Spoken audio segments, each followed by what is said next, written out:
Yeah, but the meeting's just about to start. Shall I turn it off? Yes, please. On the computer, just do it on the phone. Please. Yes, please. Madam Chairman, I can confirm the live stream is running. Lovely. Thank you very much, meeting producer Lou, and good morning. Good morning, one and all. Welcome to this virtual meeting of Cornwall Council. Welcome to my fellow councillors, to officers, to members of the general public, and especially any city, town or parish councillors joining us today. Before consideration of today's business, I'm just going to go through the technical protocols for this online meeting. So today's meeting is being streamed live to the public via Microsoft Teams. If the live stream fails and we cannot show the proceedings, I will adjourn the meeting to give time for access to be restored. If that technical issue cannot be resolved, I will call the meeting to a halt and the remaining business will be concluded at a future date. If an individual councillor experiences a technical issue, I will adjourn just for a short period to try and re-establish their connection. If it turns out the technical issue cannot be resolved, we will continue the meeting as we will remain port. The public is able to watch today's meeting by accessing the live stream via the link in the agenda on the Council's website. The meeting will be recorded and will be uploaded to the Council's website. So next I'm just going to go on to confirm the procedures for councillors at today's meeting.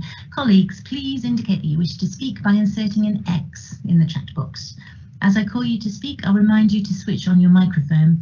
We'll advise you if for some reason you cannot be heard, so please assume your microphone is on unless we advise you otherwise. Do feel free to turn on your video when you're speaking, but please make sure your video and microphone are turned off at all other times.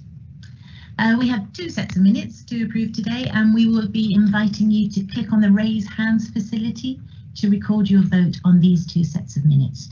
Members joining us by telephone, so I believe that's Councillors Flashman and Councillor Tudor, they will be asked to confirm their vote verbally. All other votes today, they will be taken by the roll call. Members' names will be called out by the monitoring officer, Mel O'Sullivan. When your name is called, please just turn on your microphone. First of all, clearly state your name and then cast your vote for, against or abstain. As with previous meetings, unless we're aware of a technical issue, the monitoring officer will call each member's name no more than twice. If there is no response, she will move on and the vote will be called on that basis. Where a member has a declared non-registerable interest, a disclosable pecuniary interest, or an interest by virtue of any trade union membership, they must leave this virtual meeting. Their departure will be confirmed and they will be invited to rejoin the meeting at the appropriate time. To assist in facilitating this meeting, and in order to give as many members as possible the opportunity to speak, I've again made the decision that member speeches will, as a rule, be reduced from 3 minutes to 2 minutes. So this 2-minute rule applies to all speeches, whether a councillor is proposing or seconding a motion, raising issues as part of the debate, summing up or responding to questions. In some cases, members have asked in advance if they may be permitted to speak for longer than 2 minutes. I will confirm where this is the case during the meeting. If any member needs to leave the meeting and will not be returning, please can I ask that you confirm this in the sidebar in the chat box. So finally, I plan to have 2 breaks today. The first will be a 15-minute break, and that will be after agenda item number 8. That's the report from the Independent Remuneration Panel. I think this is going to be around 12 o'clock. The second break will be a 30-minute lunch break. That will come straight after agenda item number 10.2, which I'm estimating is going to be around 1:05. So that's the introduction. So we're going to move straight on into agenda item number 1, which is prayers. And I'm very, very delighted that the Right Reverend Hugh Nelson has agreed to lead us in prayers today. Bishop Hugh was appointed as the Bishop of St Germans in July last year, and among his many roles he is President of St Patrick's, which, as you know, is my charity, as Chairman of the Council. Before training for ordination, Bishop Hugh spent 13 years working at an organisation called Lush London. It's an organisation that celebrates people with learning difficulties and builds circles of support around them.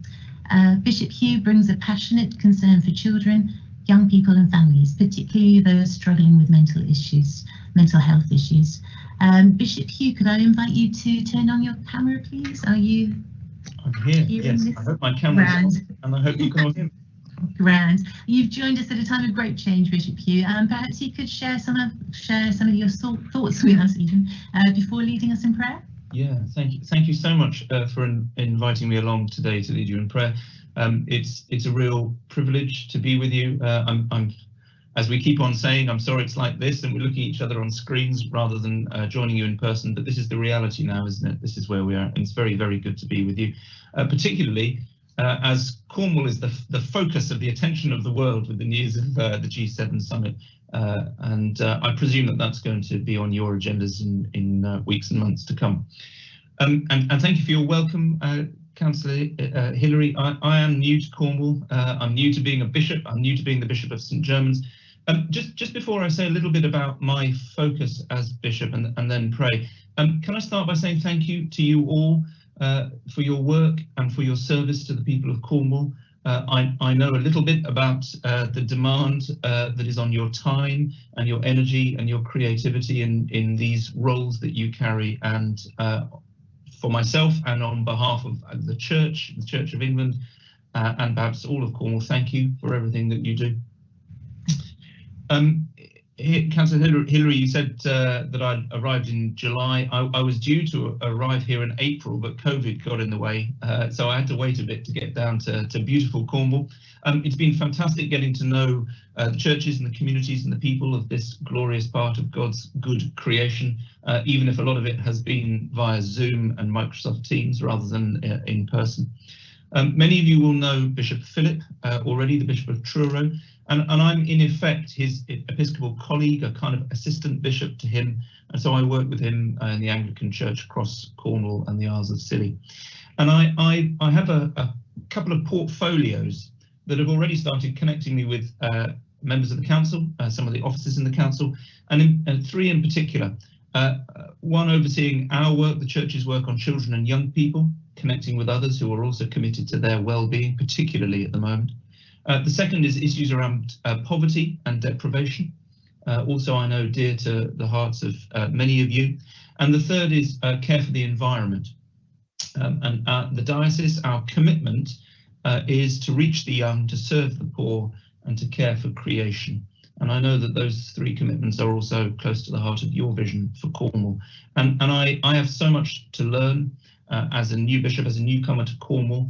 And I look forward to developing my contacts with you, councillors, and with council staff, particularly on those three areas. And I would welcome conversations with any of you interested in talking about children, young people, poverty and deprivation, and the environment. And Hilary, as you've said, one of my particular privileges as the Bishop of St James is to be president of St Petrox. And it's a charity that does such crucial work. It's close to the heart of so many people in Cornwall, and I know particularly you, Councillor. And again, another thank you on behalf of St Petrox. Thank you for your support, particularly at the moment. So if I could lead you in prayer, on those three areas in particular, I thought I'd focus: young people, the poor, and the environment. And so let us pray.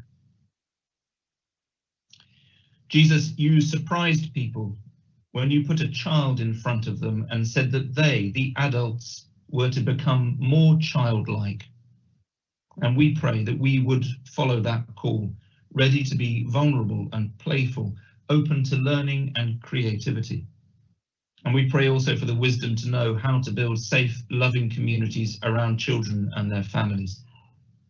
We pray for all young people and for those that care for them, for school leaders, teachers and staff, and especially for any who are struggling today.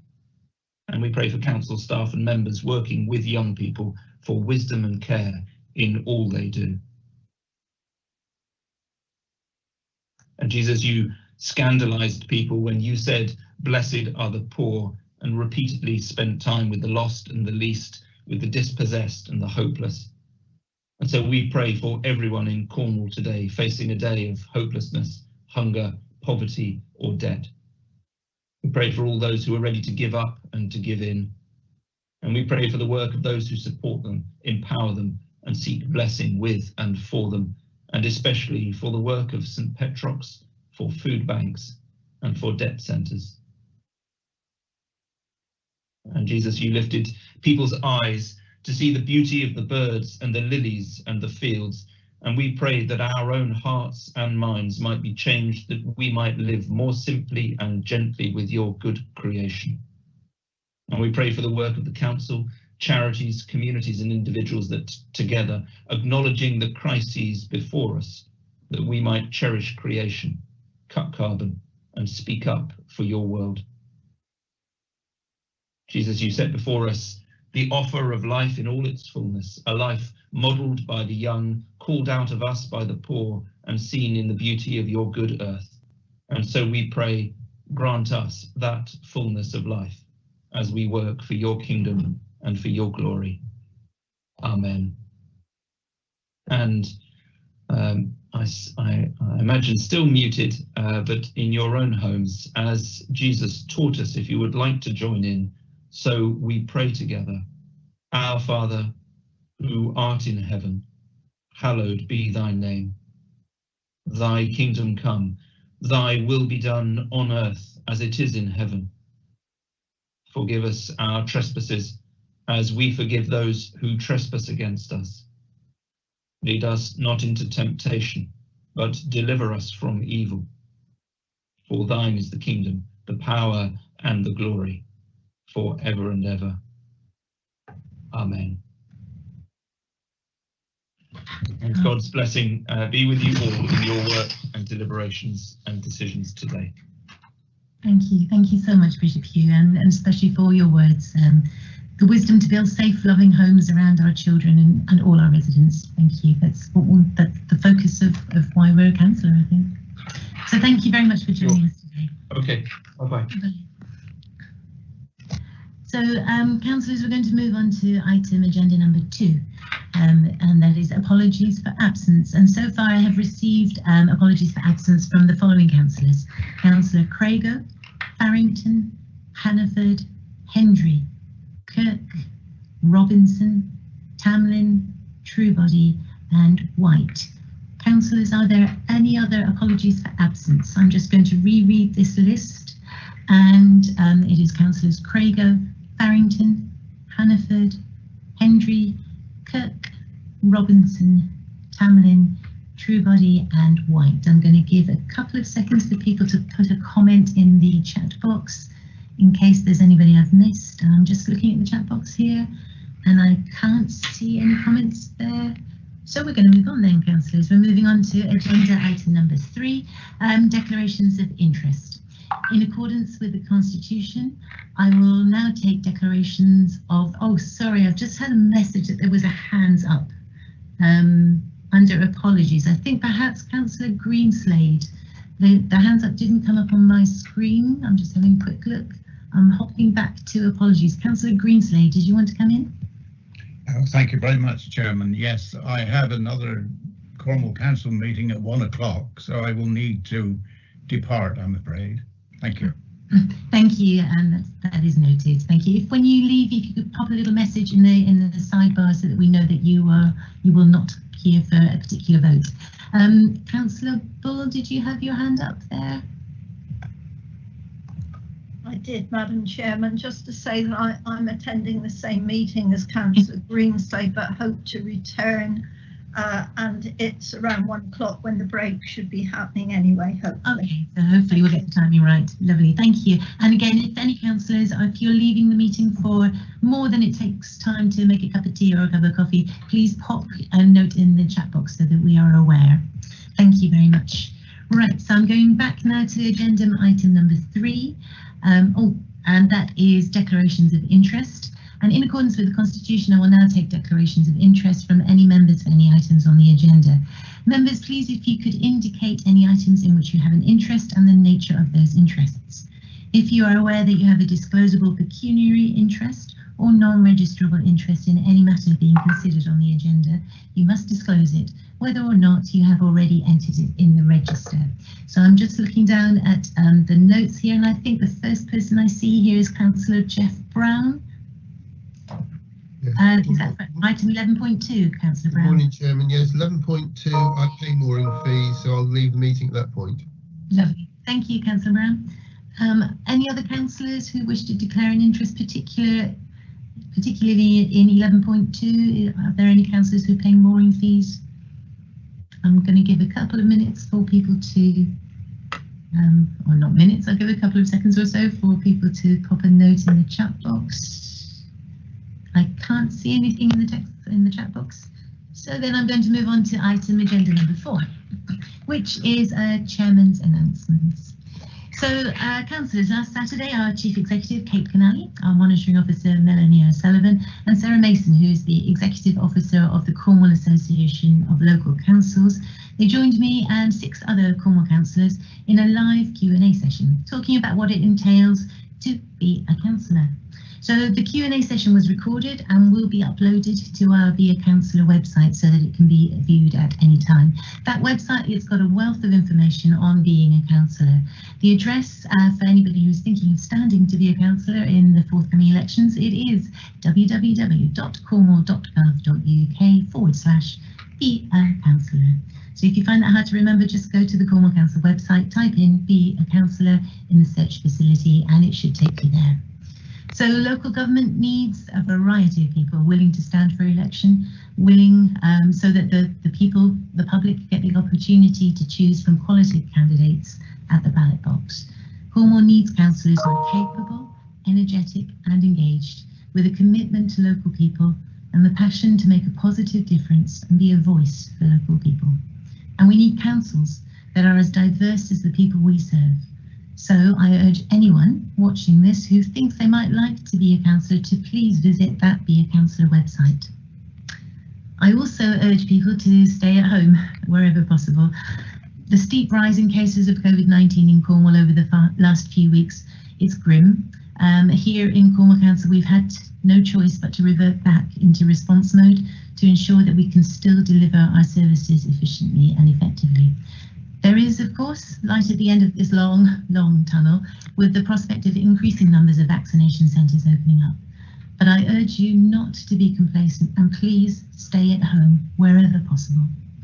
I urge you all, councillors, officers and members of the public to please take good care of yourselves and of your loved ones.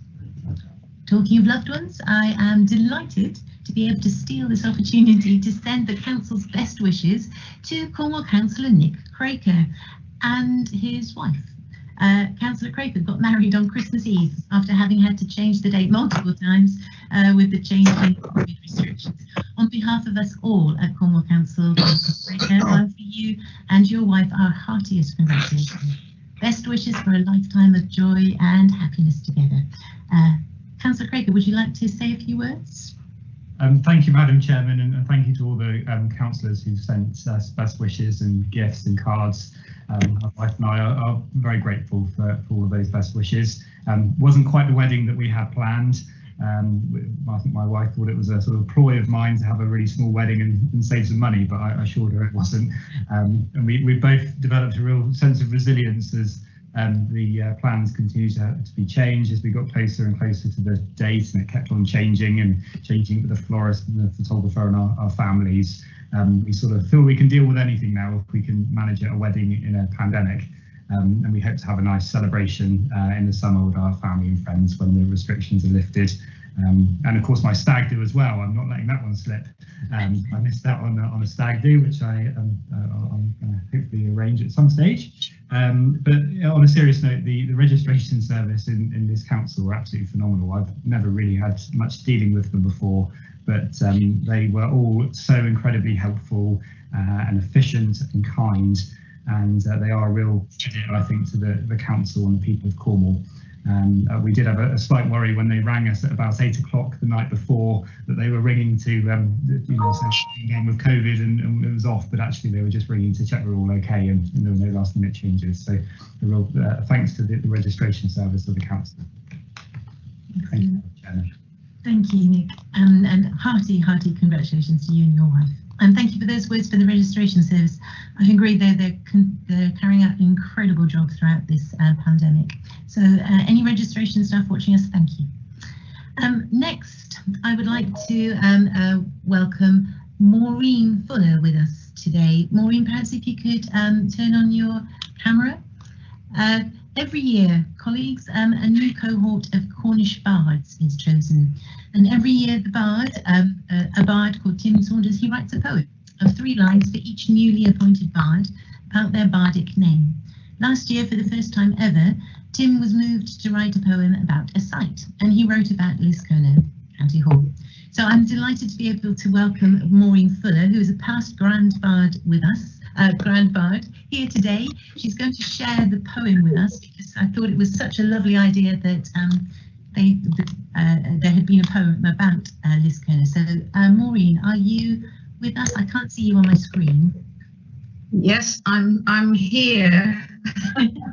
Welcome. Oh, I see you on the screen. I love you. Thank you so much for joining us. I hadn't realised there was a tradition to write a new poem for a new bard when they're appointed, but it's a very lovely tradition. Perhaps you could just say a few words about the Cornish Gorseth before we move into the poem. Yes, okay. Yes. The Gorseth of Bards of Cornwall exist to maintain the national Celtic spirit of Cerno. Wales had the first Gorseth in 1792 and is the mother Gorseth, and from there we have the Breton Gorseth formed in 1899 and our beloved Cerno in 1928. The Bards of Gorseth Cerno, who have each sworn allegiance to Cornwall as a Celtic nation, help maintain the national Celtic spirit of Cornwall by studying their own Cornish history, the Cornish language and literature, art, music, dance, sport and media. They actively promote strong links between Cornwall and other Celtic countries and the wide diaspora. There are 353 bards in Cornwall. In the past, a great many Cornish had to go overseas to find work, settling in different parts of the world. They never forgot their roots and taught their children what it means to be Cornish. Consequently, there are many Cornish associations throughout the world still working for Cerno. For example, there are 44 bards in Australia, 3 in New Zealand and 50 in the USA. You mentioned that with the COVID pandemic, you were very kind, Cornwall Council, to allow us to have a Gorseth outside of the main entrance, where we remembered those people who've died in the past year, and we made our new 22 new bards. And as you've said, each one has a poem, and Tim was rather wonderful and wrote a haiku for Lis Cornwall to express our sincere thanks. So here it is. Lis Cerno, we're a faith pub go, a G Lis Cerno, Languir Leif Po. And in Sausnick in English, Lis Cerno, truth overcomes every falsehood within Lis Cerno when the voice of a land is heard. Mrastuio. Miras, Maureen, thank you. It really is very special to be able to hear a poem, a haiku read out in Cornish at our Cornwall Council meeting, and the voice of Cerno really speaks strongly through that. Thank you so much for joining us today. Thank you very much. Thank you. So, councillors, when you're a councillor, you become someone's voice. I'll just reread the English version of that of the haiku. Truth overcomes every falsehood within Lis Cerno when the voice of a land is heard. So I repeat my message at the beginning of my announcements. If there is anyone watching this who is interested in standing as a councillor and being a voice at Lis Cerno, please do visit the Be a Councillor website. That's the end of my announcements, and we're going to move now on to item agenda number 5, which is the leader's announcements. So in his announcements today, the leader will be updating us about a motion that was received at full council on the 7th of July. It's entitled Cornwall Council Procurement Principles and Cornwall Suppliers. In light of this, I've agreed to allow the leader extra time for his announcements. So leader, Councillor Julian German, over to you, please. And good morning, colleagues. Thank you, Chairman. I'm going to start by briefly echoing some of the words that you gave in your announcements. Today's meeting takes place at the most critical phase of the pandemic. The number of cases have increased rapidly since the start of December, and we're seeing more cases and more people in hospital than at any point during the whole crisis. We have begun to see a flattening of the curve, and we must hope that the current lockdown restrictions will have the desired effect and bring infection levels down across Cornwall. That will only happen if people follow the public health guidance. We have been through so much already, but we must do more. Vaccines are beginning to be rolled out across Cornwall, and I'm hopeful that there'll soon be mass vaccination centres in Cornwall.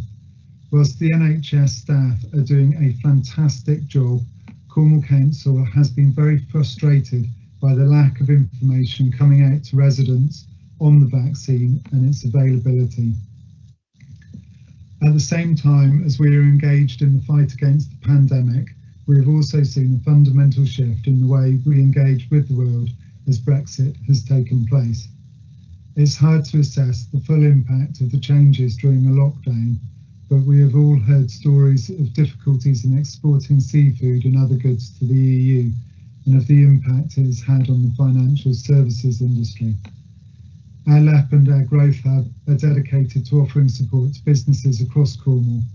It is such a turbulent time for our economy, with the effects of lockdown having a huge impact, and I want our businesses to know that we are here to support them. Colleagues, as you are aware, Cornwall has been chosen to host the G7 Leaders Summit in June. It's a great opportunity for the government to invest in building back better in Cornwall, to deliver our ambitions of a cleaner, greener, fairer and more inclusive Cornwall. We must ensure that Cornish culture, our businesses and the great work that we are doing in tackling the ecological and climate crisis is showcased, and that government gives Cornwall a strong platform to attract inward investment. I'm sure that part of the reason we have been chosen to host this is because we are both an outward-looking and welcoming people. The former Grand Bard just alluded to that, and I really do believe that those attributes of the Cornish people are a key reason why we will be hosting the G7 Summit. My thanks to Justin Olusunde for chairing, and my thanks to all of those involved in the working group formed in response to the Black Lives Matter protests in Cornwall. The first Race Equality Forum will take place on Thursday the 4th of February, coinciding with a new UK initiative, Race Equality Week, which will be the first to the 7th of February. There is no place for racism in Cornwall, and we must do all we can to achieve an actively anti-racist Cornwall.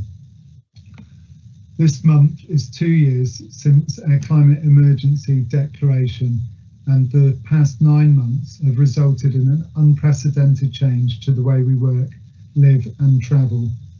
The pandemic has caused a big shift in our working practices, and this has resulted in dramatic changes to our carbon emissions that we must look to maintain. Cornwall continues to be highlighted as a leader in the development of our climate emergency response, which has seen the delivery of some groundbreaking initiatives, including our countrywide recognised approach to decision making, also the Forest for Cornwall, the Climate Emergency Development Planning document, and securing funding for whole house retrofit.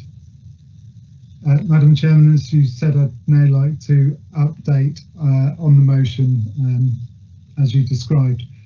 A session took place on the 11th of September with the lead cabinet member, Councillor Ethel Gibbons, and included a representation from the movers of the motion and others interested council members to agree the approach to responding to the different elements of the motion. A significant number of the recommendations of the motion have been considered in detail as agreed at the session on the 11th of September through the Customer and Support Services OSC inquiry. I understand this to have been an inclusive cross-party piece of work, the outcomes of which are due to be considered at the CAS OSC meeting on the 26th of January. Councillors Kirkham and Desmond, who moved and seconded the motion, and indeed the wider council membership, have been invited to participate in shaping the outputs of the inquiry and the motion response. A significant amount of work has been undertaken to progress this motion and support the inquiry at a time where officers have also been supporting fragile suppliers as a result of the impact of the pandemic. So my sincere thanks to their officers for their work on the motion and also for supporting our businesses. The elements of the motion that were considered outside of the inquiry are supplier registration and financial criteria. So in terms of supplier registration, in respect of the motion's recommendation to establish a procurement platform to simplify the tender process, enabling suppliers to register so that smaller organisations are not disadvantaged by an overly laborious repeat process. The Council is putting in place a new e-procurement and contract management system to replace the current platform, which will be introduced in April 2021. This will support pre-supplier registration and will be more user-friendly than the current system, which has been in place for a number of years. Financial criteria. The rules around the financial criteria are governed by the Public Contract Regulations 2015 for above-threshold procurements.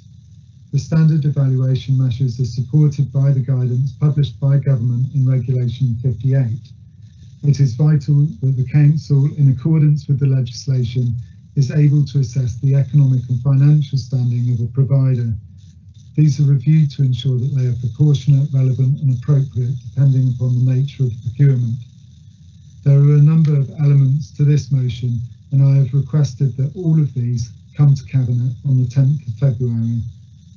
I also think it's important members are aware that this is a very active policy area currently, with Government launching a Green Paper consultation on procurement reform for the public sector following our departure from the European Union, which we will need to respond to and implement as the timescales become clearer over the coming year. This is likely to result in further significant changes to the Council's responsibilities in this area.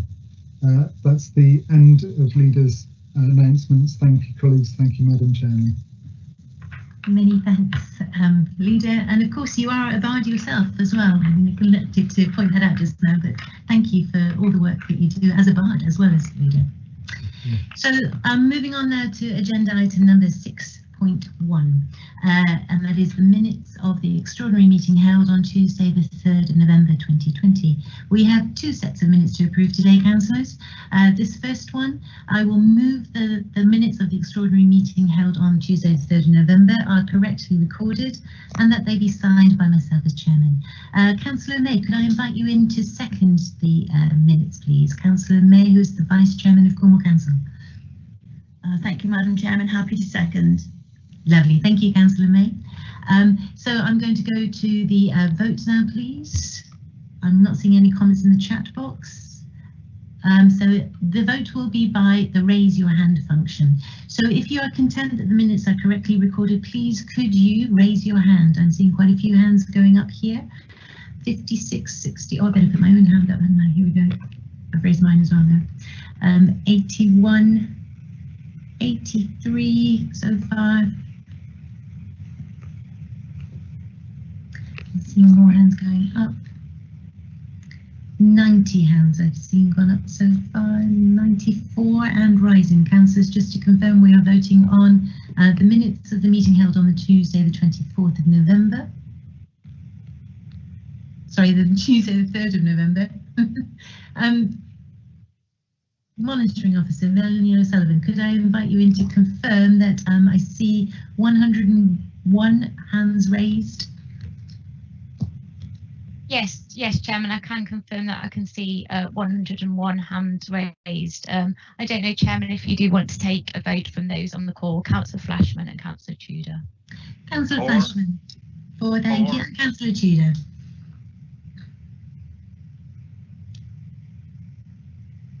Councillor Tudor. Lovely, thank you, Councillor Tudor. So I confirm that this has been carried. Thank you, councillors. If you can now lower your hands again, please. Thank you. I'll wait before moving on to the next set of minutes to make sure that all the hands are down so we don't have any confusion. I can still see about 20 hands raised. Please, councillors, could you lower your hands before I move on to the next item agenda?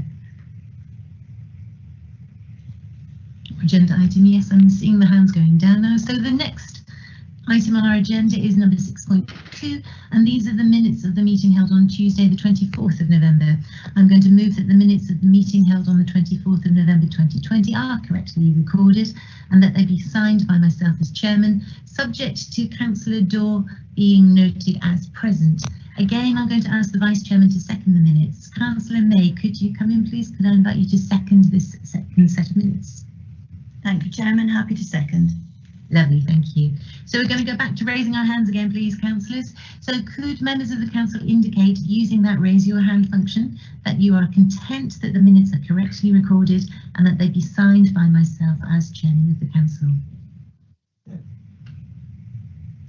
So again, I'm seeing the hands raised. Whilst I'm waiting for hands to be raised, Councillor Flashman, could I invite you to record your vote over the phone, please? For. Thank you, Councillor Flashman. And Councillor Tudor. Thanks, I've actually raised my hand. I found the raised hand. Excellent. Grand, thank you. So I've seen about 99, 100, 100 hands, 101 hands are now raised. Mel O'Sullivan, the monitoring officer, could I bring you back in, please? Just to confirm that you've seen, 104 hands. Certainly, Chairman. I can see 104 hands, which means that that vote is carried and the minutes are approved. Lovely. Thank you very much, monitoring officer. So, councillors, if you could lower your hands again, please. I'll lower my hand as well. And whilst you're doing that, we are going to move on to the next item on the agenda, which is item number 7, and that is questions from the public.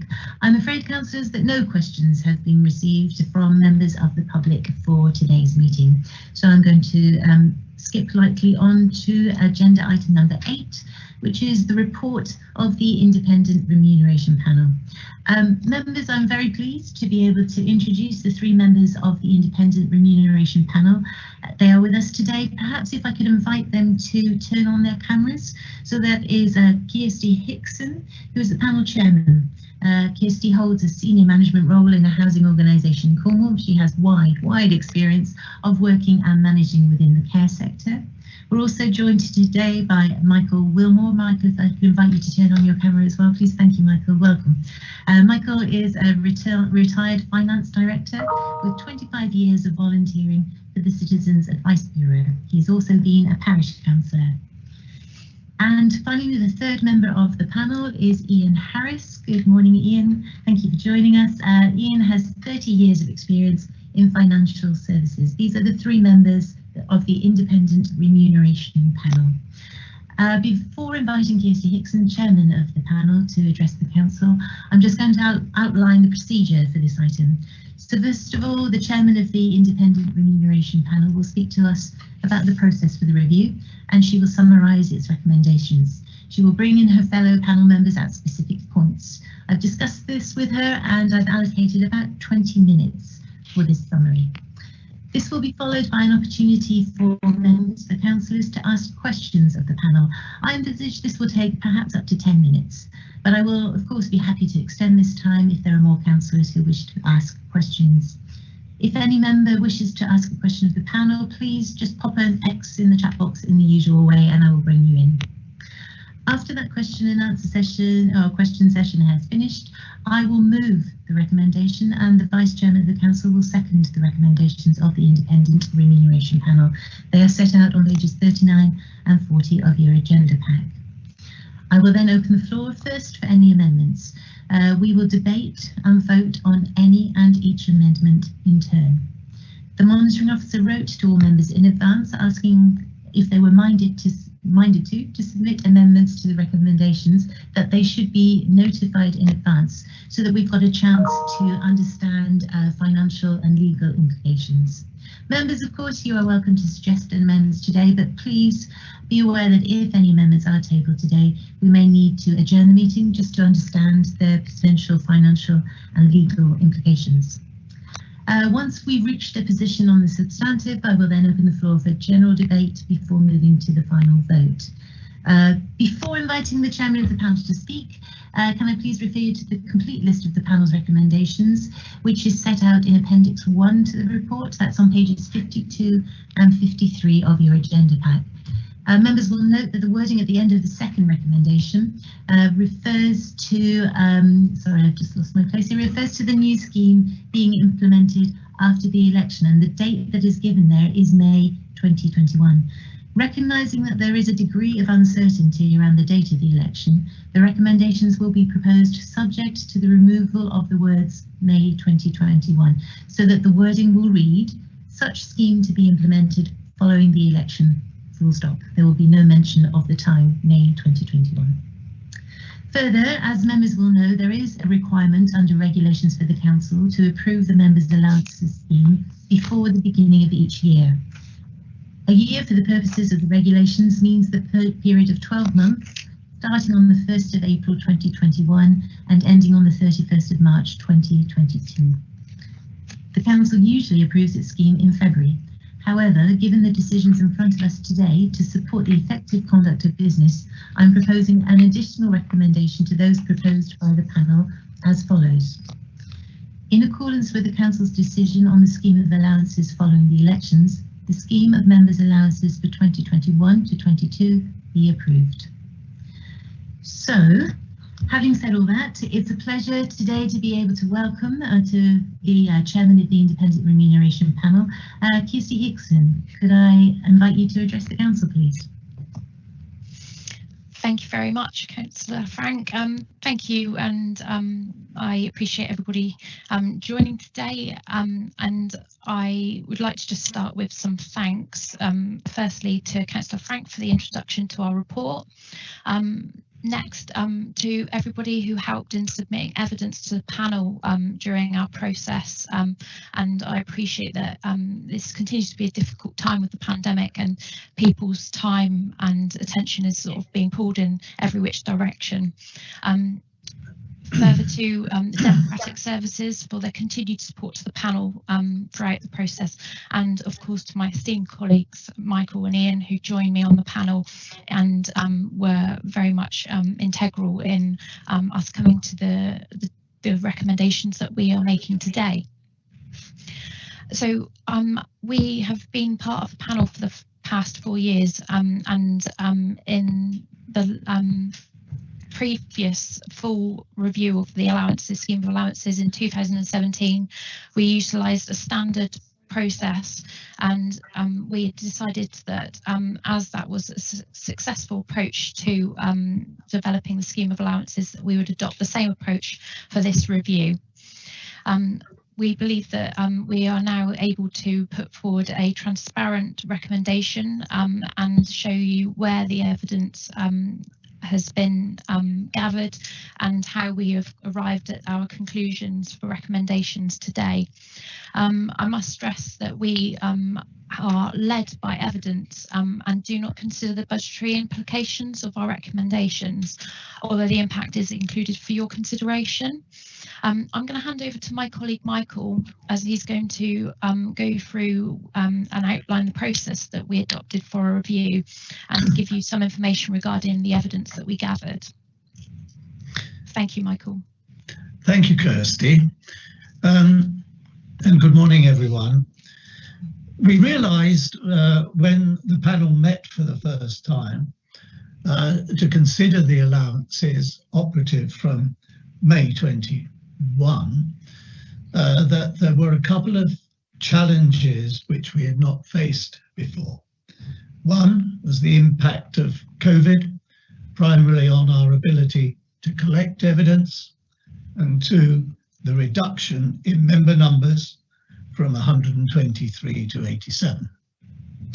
However, because over time we have developed, as Kirsty has already said, a tried, tested and robust system for arriving at our recommendations, we were able to properly assess the issues and report with confidence. I cannot stress enough that all our conclusions are evidence-based, and interestingly, because of Teams, we were able to gather evidence from more members than previously. We also received written responses from members, assessed the outcome of the all-member survey, and I am confident that our recommendations reflect the majority view of all those that we interviewed. Kirsty will explain later what additions we have made to the basic allowance because of the evidence gathered. It should be remembered, however, that we are obliged by the government to apply a discount to the assessed total hours spent to reflect the voluntary element of a councillor's role. In the past, we assumed a 25% reduction, and we saw no reason, heard no evidence to change that this time. I might just say that this compares favourably when benchmarking with other councils in the South West, where a public service discount of 30 to 33% is applied. In relation to the reduction in member numbers, we took evidence from the chairman and vice chairman of the Constitution and Governance Committee and others, which said that whilst the governance structure would remain as it is now after the election, the number of committee seats would actually be reduced. Therefore, we did not see this as a significant change in member commitment, although we appreciate from the evidence provided that some members took on more strategic committee commitments than others. We acknowledge that this is the case and is likely to continue, but it is not a matter over which we can speculate and have any influence. Although, as Kirsty has said, we totally ignore the financial impact of our recommendations on the council budget, we are conscious of the impact it has in the public domain. Therefore, as previously, we benchmarked our conclusions against comparable councils within the South West. It should be noted that Cornwall was and would be paying the highest basic allowance in the region. Nevertheless, we are satisfied that based on the evidence, our recommendations are fair, reasonable, and sustainable. Thank you. Thank you, Kirsty. Thank you very much, Michael. So, as Michael has explained, I would like to re-emphasise the point that our recommendations are based on evidence, which was gathered through a variety of means, including invitations for submissions directly from yourselves as councillors. We heard a lot about there needing to be increased diversity and representation across the membership, and many reported that they believed the level of allowances was not commensurate for younger prospective members who may have mortgages or families to support. And as a panel, we wish to acknowledge the importance of diversity and fair representation. However, we do not believe that the allowance is the only or the most significant factor in this issue. And again, we must be led by the evidence gathered in our review process in order to shape our recommendations. Now I'll highlight the recommendations and indicate how we arrived at our recommendations. Recommendation 1, the basic allowance following the election in 2021 be set at £15,596.99. The formula is documented within our report at point 34. However, I'd like to go through some of the main points of how we arrived at that figure. So from evidence, we concluded that the average hours per week worked by councillor is 32.7 hours per week. When we undertook our review in 2017, it was 31.5 hours. This is the mean average, and some councillors reported significantly more hours worked per week and others much less. We inquired with councillors about how the reduction in councillors from 123 to 87 may impact next year, and many expected their work to increase. We additionally heard that smarter ways of working introduced due to the current pandemic were likely to make working more efficient and resulted in some reductions in travel time. Therefore, an increase in hours felt well reasoned. The hourly rate used, we compared different hourly rates, including the national living wage. We were presented with no new evidence to use a different hourly rate to what was adopted in 2017. So we reviewed the Office for National Statistics average salary for Cornwall for the most recent set of statistics gathered, and this equates to an hourly rate of £13.08 per hour. The public service discount, as Michael explained, is recommended by government that a public service discount is applied. We received no new evidence to propose an alternative level of public service discount apply, so we continue to apply a 25% discount, which was applied in the 2017 review. The application of the public service discount is in recognition that the role of councillor is one of a public servant and is consistent with the 7 principles of public life, which you may know as the Nolan principles. Weeks per year, in recognition that across a majority of August and over the festive period, there is a reduction of the predominant council meetings. We have applied a reduction of 5 weeks to allow for holidaying for councillors, and this is consistent with the approach adopted in 2017. So we applied 47 weeks in our calculations. We've received no alternative proposals in order to change this. In recognition of other costs in 2017, the panel applied an additional payment of £150 as provision towards a private pension and £50 for subsistence. Further to this, in recognition of the smarter ways of working that we are all working and talking about, and you are all working from home, and there being more demand on you as individuals to have a reliable broadband connection, we've added a further £120 broadband contribution and £200 home working costs contribution. With these figures, we have arrived at the recommendation of £15,596.99 as the basic allowance. Recommendation 2, the basic allowance be indexed by the annual pay award for Cornwall Council officers for 4 years. We recommend that any pay award awarded to council officers will be applied to uplift the basic allowance. No new evidence was received for an alternative index, and therefore we propose that the same indexing is applied as we applied in 2017.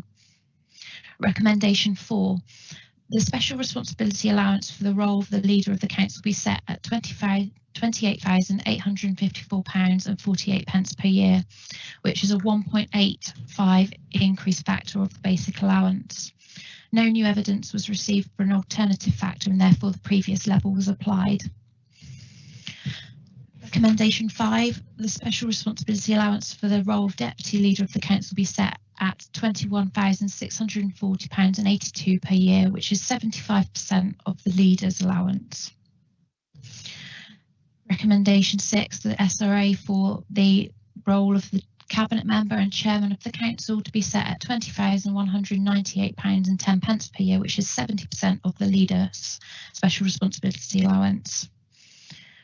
Recommendation 7, the special responsibility allowance for the role of the chairman of the Overview and Scrutiny Committee to be set at £8,656.33 per year, which is 30% of the leader's special responsibility allowance. Recommendation 8, the special responsibility allowance of the role of chairman of the Strategic and Sub-Area Planning Committees, the Audit Committee and Electoral Review Panel be set at £5,770.89 per year, 25% of the leader's special responsibility allowance. Recommendation 10, the special responsibility allowance for the role of chairman of the Constitution of Governance, Licensing Act and Miscellaneous Licensing Committees be set at £4,328.16 per year, which is 20% of the leader. And recommendation 11, the special responsibility allowance for the role of the chairman of the Harbours Board, Joint Committees, Pensions and Standard Committee to be set at £2,885.44 per year, which is 15% of the leader's special responsibility allowance. And those recommendations are all consistent with the levels that were applied in the 2017 review, and we received no new evidence to propose that a different level of percentage should be applied. For recommendations 12, 13, 14, 15 and 16, the setting of the Vice Chairman's special responsibility allowance, we identified a difference between the Vice Chairman of the Overview and Scrutiny Committees, which was set at 50% of the Chair, and other Vice Chairman, which was set at 30% of the Chair. We heard evidence from the Chair of the Constitution and Governance, Electoral Review Committee and group leaders that Vice Chairmen are required to work, plan and contribute as much of it as a Chair. Therefore, we decided to apply a 50% of the Chair's special responsibility allowance to the Vice Chairman consistently across all the Vice Chairman's special responsibility allowances, which is why there has been an uplift to 50% of the Chair for Vice Chairman. Recommendation 20 and 21.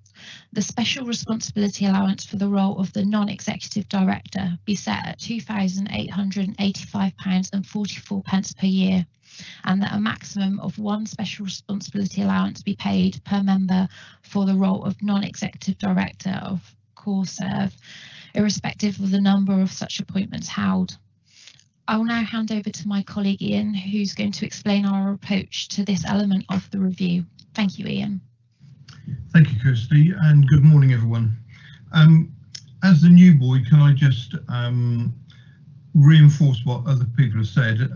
When I joined, I found a structure and an objective manner to the way in which this panel has approached the job.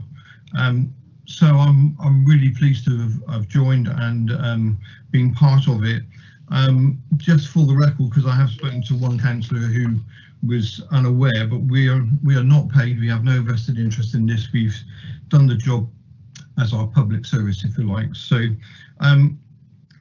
I got the job of looking after some of the NED stuff because of my commercial experience. So I've led a little bit on the NED role, obviously with the participation of Michael and Kirsty. I understand from a non-exec position, because I'm a non-exec at Cornwall Care and Connect Communities, where you come from, where you wanted to be paid. But I also understand has been a real conflict of interest with the interest that Cornwall Council have in CorServe and vice versa. So first of all, we took legal advice. In fact, we went back twice because we weren't happy with the first lot of advice we had. It wasn't clear and we wanted it clear, please. And excuse me, we've taken that advice and then looked at the governance work that was done early 2020 and signed off early 2020, and looked also at the new Articles of Association that were signed off in December 19 by CorServe. And this has allowed us then to pay a special responsibility allowance to the NEDs. So that's how we've come to that, and we've scored it in the same way as we have scored other roles in that position. So I hope that's clear. And I'll hand back to you, Kirsty. Thank you. Thank you very much.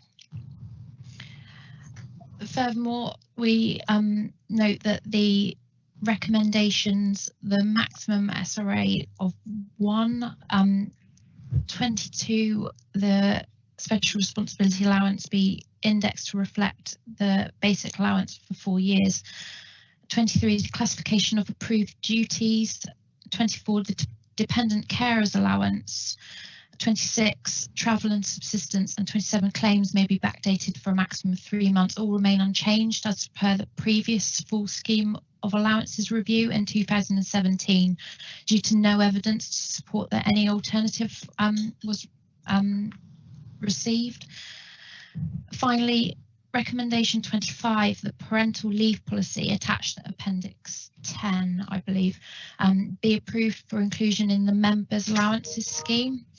This is in recognition of providing the support to ensure anybody who is planning a family are not disadvantaged, and that there is a clear policy for financial support for any counsellor during maternity, paternity or adoption leave.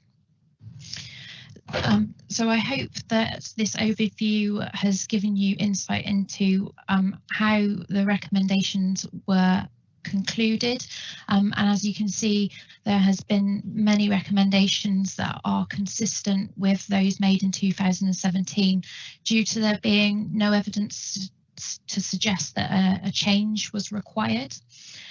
We're now happy to open up for any questions that you have specifically about our recommendations, our process, or any of the evidence that we have gathered. Thank you. Thank you so much, Kirsty. And before opening the floor to questions, I really do want to take this opportunity to offer you all three of you, my heartfelt thanks, and to pay tribute to the integrity and the very thorough nature of your work. Throughout the review, you've demonstrated great clarity, going to great lengths to collect and collate as much evidence as possible, and you've exercised great academic rigour. So thank you very much indeed. So colleagues, I'm going to ask anybody who has a question for the panel to indicate by putting an X in the chat box. I can see that some councillors have actually raised their hands as well. I'm going to go to the chat box first, councillors, because that's what I did ask councillors to do. So I'm going, the first person I can see in that chat box is Colin Martin, Councillor Colin Martin. Hi there. Thank you for that. Just to clarify, you've emphasised the focus of evidence in your report, and said that all councils must have a public service discount. But Appendix 4 shows that 15 councils said NA for their public service discount, and Bath and North East Somerset is listed as explicitly as 0%. So can you explain what that means to us, please?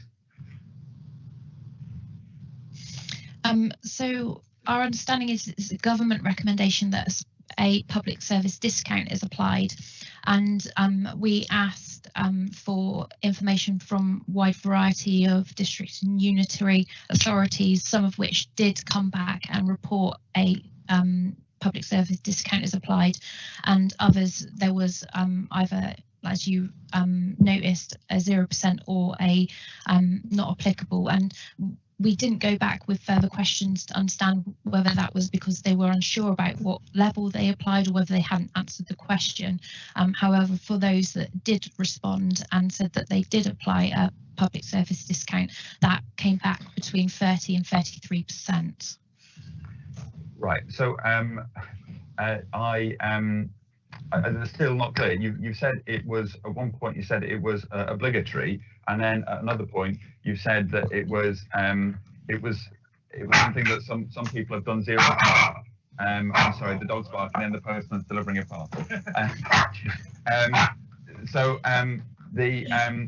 So my question is it obligatory for us to consider a public service discount, or is it obligatory for us to enforce one? And if Bath and North East Somerset have said that they've decided 0, I suggest that the rule is actually it's just obligatory for us to consider one, not actually to enforce. Casey, able to present you further update, that would be good. I was going to say that we are recommending a public service discount of 25%, and my understanding certainly is that it is something that is recommended by the government guidance, but I would not be able to state whether that was legislative, therefore it would be guidance. But Michael or Ian, you may well have further understanding. I think you've explained it well, Kirsty. But just because other authorities aren't necessarily showing a public service discount in this way, it's very difficult to understand, if they're not applying a reduction, how it is that they arrive at their overall result for the basic allowance, which is lower than Cornwall's. So I personally think that this type of discount is applied by most councils, even though it is not described in the way in which it is recommended by government that we describe it. I think that's a fair comment. I think we've not interrogated some of the benchmarking because we'd be there for an awful long time, and we've taken the information from somebody at those particular councils, not necessarily from their independent remuneration panels. So we're going on the information we've got. And Michael's right. Most other districts are paying far less than we're paying in Cornwall Council. So we assume that those discounts are already built in. Okay, thank you. So I can see from the chat box that there are 3 further councillors who have questions. I'm just going to list them. So there's Councillor Olivier, Councillor Frost, and then Councillor Biscoe. So Councillor Olivier, over to you first, please. Down in Penzance. Yeah, thank you, Chair. I'd like to start by thanking the panel for their very thorough and fair-minded approach. It's a piece of public service on your account to do this, so I thank you for that. The question I had, and this may reflect that I haven't paid enough attention to your thorough work, is as you know, the council is getting smaller. Every member in the new council is going to be representing substantially more residents. A very large part of most councillors' work is individual casework. And of course, the larger the geographical area you cover, particularly in rural areas, the more casework that comes simply through the size of a place, whether that be yellow lines or derelict buildings. So how much account in your calculations have you given, how much consideration have you given to the fact that people who were representing the council in the future are going to be representing a larger area and considerably more people? Do you think that's I'm not saying you haven't given it weight, but I'm not quite clear how you've weighted it. Lucy? No problem. As I mentioned earlier, that we heard from the majority of councillors that they expected their workload to increase, and we sort of countered that with the more efficient ways of working that I think we've all had to embrace at the moment, that we expect would, from the evidence we heard, will continue for some of the types of work that councillors undertake. So we felt that there was probably some mitigation gained by those smarter ways of working to the hours that a councillor would undertake.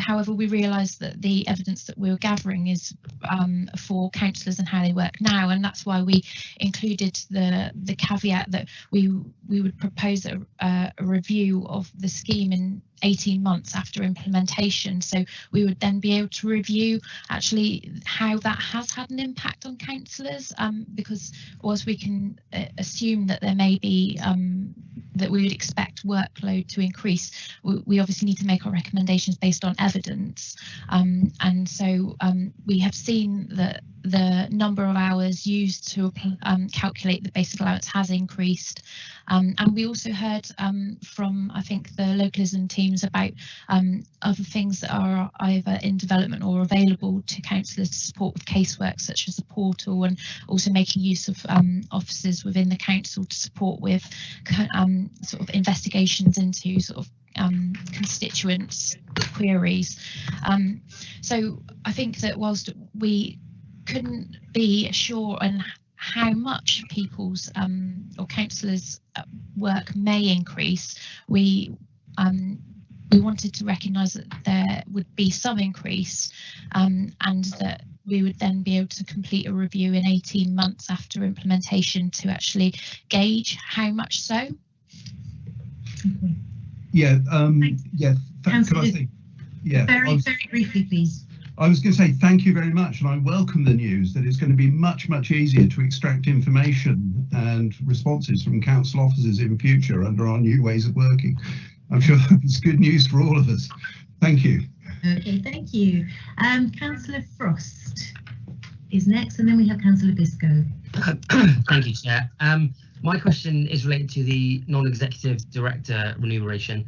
You mentioned about CoreServe, and I was just wondering, will that extend to all the member NED roles within the group of companies, or is it just CoreServe specific? Because I know we have members that are on Cornwall Housing Board and probably others that I don't even know about. So I just wanted to clarify that. Can I answer that, Kirsty? We were specifically asked to look at CoreServe and nowhere else. So that is what we've done.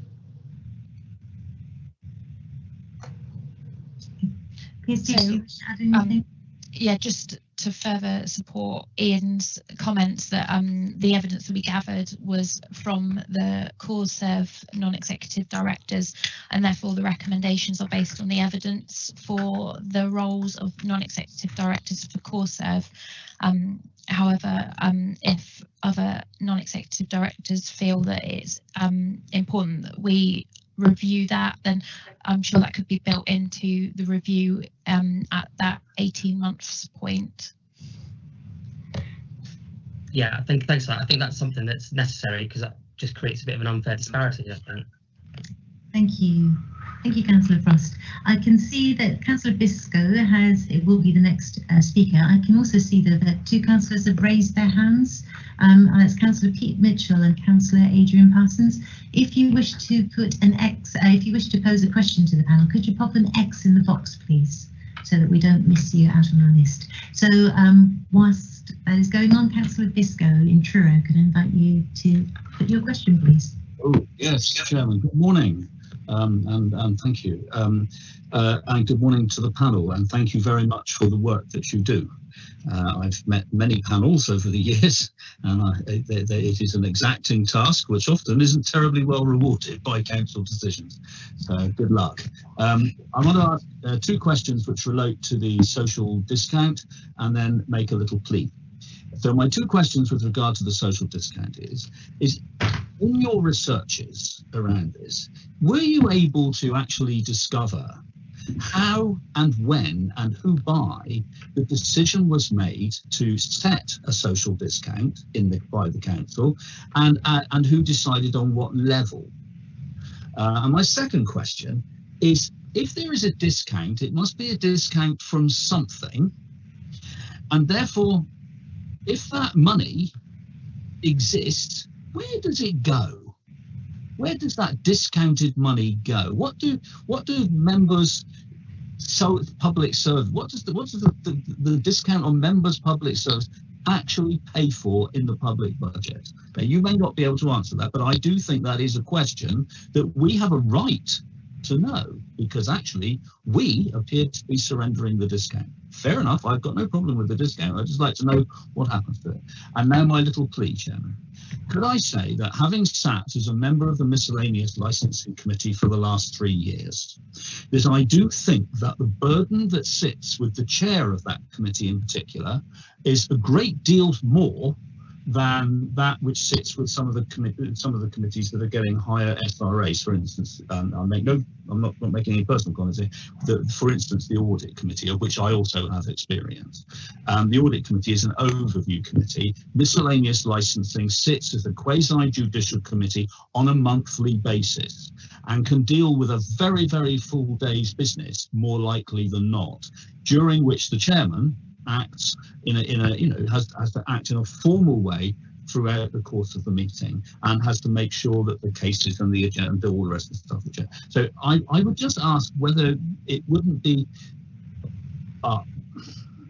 fairer to reconsider, in terms of what's actually done in miscellaneous licensing, whether that SRA should be set somewhat higher than it is here. And that's my little plea. So two questions, one plea. Thank you very much, Chairman. Kirsty, before I bring you in, I would just like to bring in the monitoring officer to clarify the point about the public service discount. So Mel, if I could bring you in, please. Yes, certainly, Chairman, and good morning, councillors. So I just wanted to provide some clarity in relation to this point, and I just want to be clear on a few issues. Firstly, I don't think the panel have stated at any point that it's a mandatory requirement, and they've been quite clear on that, and they've given you their recommendation. What the guidance actually says, so we've got the South West Council's guidance that we've received, which is one of our documents that supports the Independent Remuneration Panel in how they conduct their review. And what that document says, it's worth pointing out here the government's consistent view that the role of an elected councillor must in part be viewed as unpaid voluntary service.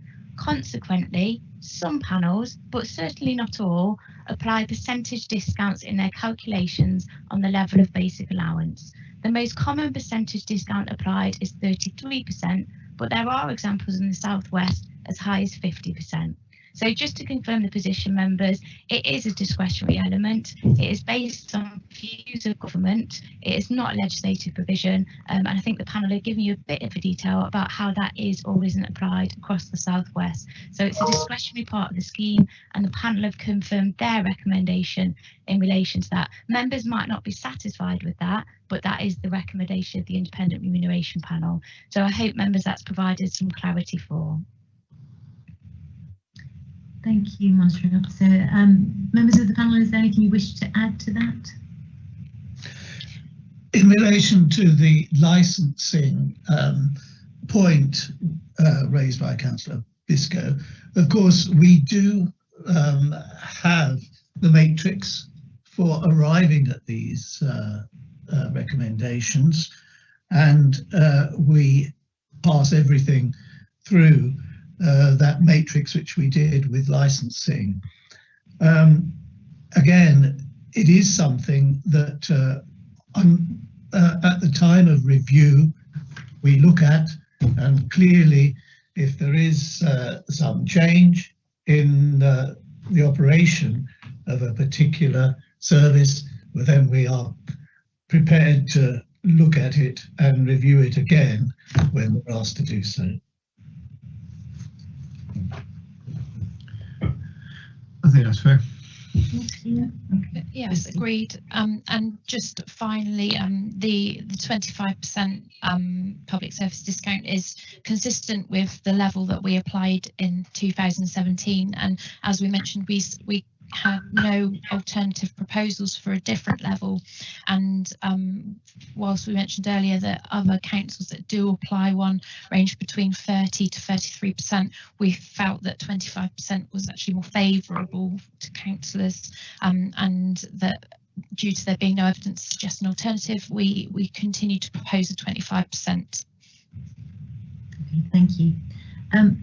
Councillors, I see that Councillor Pete Mitchell has put an X in the box and he's turned on his camera ready to pose his question. I think we're going slightly over time here, so I'm going to make this the final question from councillors to the panel, unless there is somebody who really wants to put an urgent question that hasn't been clarified. So Councillor Mitchell, over to you, please. Thank you, Madam Chairman, and I'd like to add my thanks to the panel for the work they've done. It's just one question the panel may not be able to answer this, but I mean, I never knew about this public service discount until this year. It's a bit of a whoa, what's that for? Do MPs pay this and other public servants? So MPs are set for a different process, so it's not something that we have taken time to investigate. But obviously we've used the guidance that we have as Independent Remuneration Panel to form our recommendations. Thank you. I understand that. I was being a bit ironic, I think, but thank you. Thank you, Councillor Mitchell. Councillor Barnes, I can see you don't have an X in the box, but you do have your hand up. Is this a question for clarification? Bearing in mind we are going to go into the debate in a couple of minutes. Did you have a question, Councillor Barnes? Nope.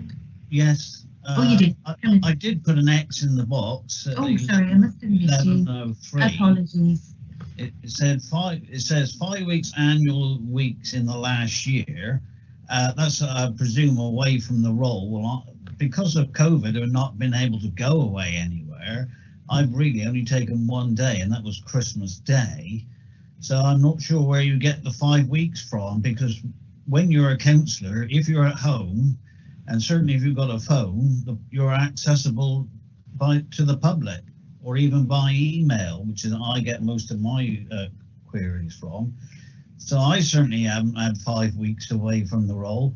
I'm not sure if I know any else who's on the council who's had 5 weeks away from the role. So I'm at a loss to see where you've come up with this 5 weeks from. And certainly not at Christmas, because if when you're out at Christmas time doing anything, people stop you in the street, in the supermarkets, wherever.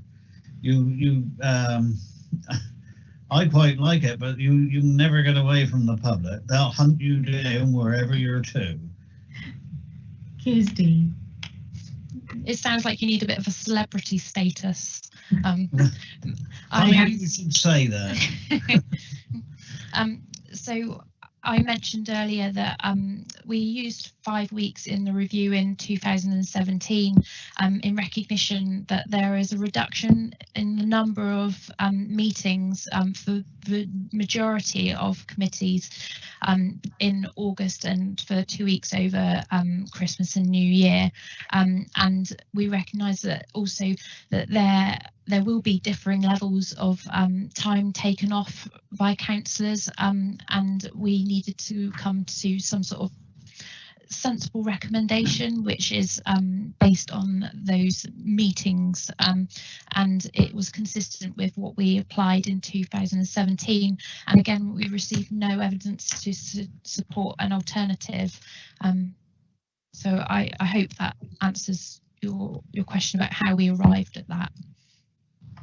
Well, you may have answered the question, but it doesn't satisfy what I have to disagree with you is the basic thing I'm saying. Because when you're a councillor, and if you speak to councillors, you're always on duty. Bit like a policeman, really. Councillor Barnes, we can pick up that point in the debate a little later on. Thank you. It's a good point, well made. Panel members, I can't see any other X's in the box. I'm just giving councillors a couple more seconds to put an X in the box, but I can't see anything in there. So I want to thank you very much again for, first of all, for answering the questions with such clarity, and thank you for being with us to present the report today. But most importantly, thank you for your public service in conducting the review. We wish you well, and please stay safe, stay cheerful, and thank you again for the very thorough and dedicated work you have given us. Thank you. Thank you. Thank you. Bye. Bye. Bye. So, councillors, having read the report, I am pleased to note that so many of us engaged with the review. We attended sessions, we provided written submissions, and we did complete the panel survey. So the information supplied by members has contributed to the wealth of evidence that the panel has accumulated. Alongside benchmarking, alongside research, this has enabled the panel to make informed recommendations for us to consider today. I note too that the panel has followed a similar process as in previous years in terms of the approach and the use of the scoring matrix. As stated in the panel's report, it's beyond the panel's remit to develop mechanisms which might support the diversity of the council. Neither is it part of the panel's remit to consider the financial implications of its recommendations. So therefore, as a starting point, I'm going to move the recommendations as set out in Appendix 1 to the report. That's on pages 52 and 53 of your agenda pack. The recommendations for clarity, members, I'm just going to read through them. It says that recommendation 1 is the members of the Independent Remuneration Panel, which is the panel, be thanked for their conscientious and detailed manner in which they have conducted their review and formulated recommendations. 2, that the panel's recommendations be approved in their entirety, with the scheme being implemented following the election. 3, that the scheme as approved by the council be updated in the constitution following the election. 4, that the council ask the panel to be reconvened 18 months after the establishment of the new council to undertake a review of the scheme. And 5, in accordance with the council's decision on the scheme of allowances following the elections, the scheme of members' allowances for 2021 to 2022 be approved. I'm going to invite Councillor May to second the proposal, please. And then after that, I have received notifications of a couple of amendments. So after Councillor May has seconded the proposal, I'm going to go straight to the people who, the councillors who have submitted amendments in advance. So Councillor May, first of all, could I invite you to second the proposal? Thank you, Chairman. Yes, I will second the proposal. I would like to say also that evidence is stamped throughout the report, and whilst we've heard the panel speak this morning, again, evidence strongly based. So again, happy to support the recommendation. Thank you, Chairman. Thank you, Councillor May. So I have been notified in advance of an amendment from Councillor Darcy Tudor. It's been seconded by Councillor Colin Martin. So I'm now going to formally ask them to move their amendment. Councillor Tudor, so after you formally moved your amendment, Councillor Tudor, I'm going to bring in the monitoring officer to confirm the financial implications as well. But first of all, over to you, Councillor Tudor, please, to move your amendment. Thank you. So this is my statement to the amendment, yes? Right. Yes. Thank you. Members, we are voting today not for ourselves, but whoever's going to have the privilege of being on the next council. As we've heard, a survey of councillors found that on average a Cornwall councillor works more than 32 hours a week. Many of us plan to run again, and we realise that the bigger divisional areas will mean an increased workload. If successful in the May elections, we can reasonably expect to be working around 40 hours a week. It'll be impossible to balance that councillor role with other part-time work to make ends meet. Councillors therefore need to be paid a wage they and their families can live on. I understand that some members feel that in these extraordinary hard times that the honourable thing to do is to use their vote today to save the Cornish taxpayer as much money as possible. But I ask members to consider what will be the cost to democracy in Cornwall if today you choose to vote to further limit participation in that democratic process to those with the wealth and privilege to afford to take part in it. As a taxpayer, resident of Cornwall and a voter, I'd love to have the opportunity to vote for someone with a similar life experience to me in the local elections in May. Someone who will have a voice for me and people like me in the council chamber on important matters that affect my life, like affordable housing, healthcare, economy, education provision and the environment. But I doubt I'll see anyone like that on the ballot paper for my area. I know that there are members here who want to vote for this amendment, but won't for fear of the public backlash of the elections. And even though this is apparently a free vote, I know there are members here who would like to vote for this amendment, but won't because their party group is against it. I also know there are some members here who would never vote for any sort of living wage for councillors because there's an election coming up and they know that older privileged white men vote for privileged older white men. And that's the tragedy for this council and the people of Cornwall. An allowance of £20,201 represents a councillor's true worth without the derisory top-ups recommended by the IRP, while creating a saving of £40,000 to the council budget and the taxpayer. Members, I ask you to give the hope of a decent wage to potential candidates who want to represent their communities and to vote for this amendment. Thank you. Councillor Tudor, would you mind reading your amendment for the benefit of the council, please? Sure, hold on. And Lou, whilst Councillor Tudor is reading it out, is it possible to also put it in the meeting chat for clarity, please? Okay. Thank you. So the amendment reads that the basic allowance be set at £20,102.60. That the special responsibility allowances be set out as in the panel's report. The remainder of the elements of the scheme be accepted as set out in the panel's report, and that the next council look again at the issue of pensions for councillors. Lovely, thank you. Councillor Martin, Councillor Colin Martin to second.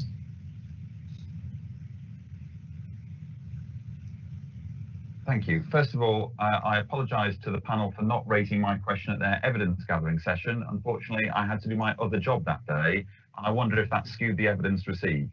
I'm grateful to the monitoring officer for clarifying that this discount is actually optional. Thank you, Chair, for your words encouraging a diverse range of people to stand for election. If the amendment is rejected, please can I request that the Be a Councillor webpage includes a link to the Universal Credit application form for those who don't have a second income. The decisions we make affect everyone in Cornwall, but the diversity of our community is not reflected in the membership of this council. How can we possibly make good decisions on behalf of our younger people, renters and employees when those voices simply aren't in the room? This council is almost entirely composed of pensioners, landlords and business owners, and that's no coincidence. Declaring that a quarter of the hours we work are voluntary may sound like a noble act of public service, but in fact it's a tool to keep power in the hands of those with privilege and security and out of the reach of the ordinary people who should be sitting on this council instead. It's very easy for someone with a pension or a property portfolio to work 4 days a week and only get paid for 3. Not so easy for someone with a family to support.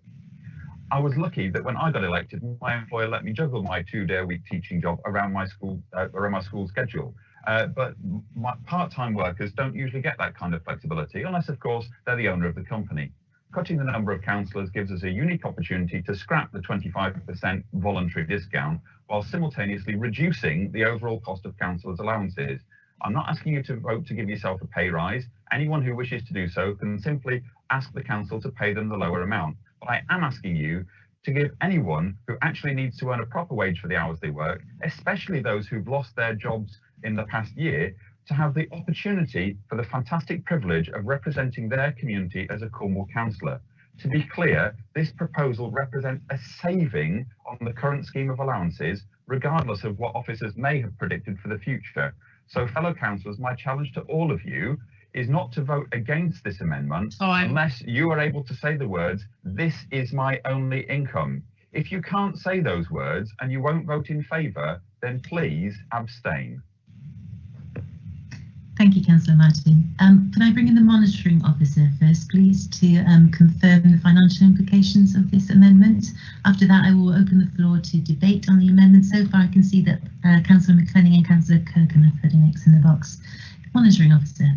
Thank you, Chair. So just to be clear, members, the amendment is as set out in the meeting chat box there, and that is that the basic allowance be set at £20,102.60. The special responsibility allowance be set out as in the panel's report. The remainder of the elements of the scheme be accepted as set out in the panel's report, and the next council look again at the issues of pensions of councillors. Now, it's my role here today, Chairman, to inform members around the financial implications of this amendment. So in setting the medium-term financial plan, councillors have for the last 3 years allocated a saving provisions for members' allowance based on the reduction in members. Last year, that saving provision was reviewed and it was reduced to a requirement to save £200,000, and that saving was agreed by this council at the last budget meeting. The proposed amendment leaves a shortfall in this savings delivery of £159,544.43. Therefore, as advised by the Council Section 151 officers, members will need to identify alternative savings provisions in the budget.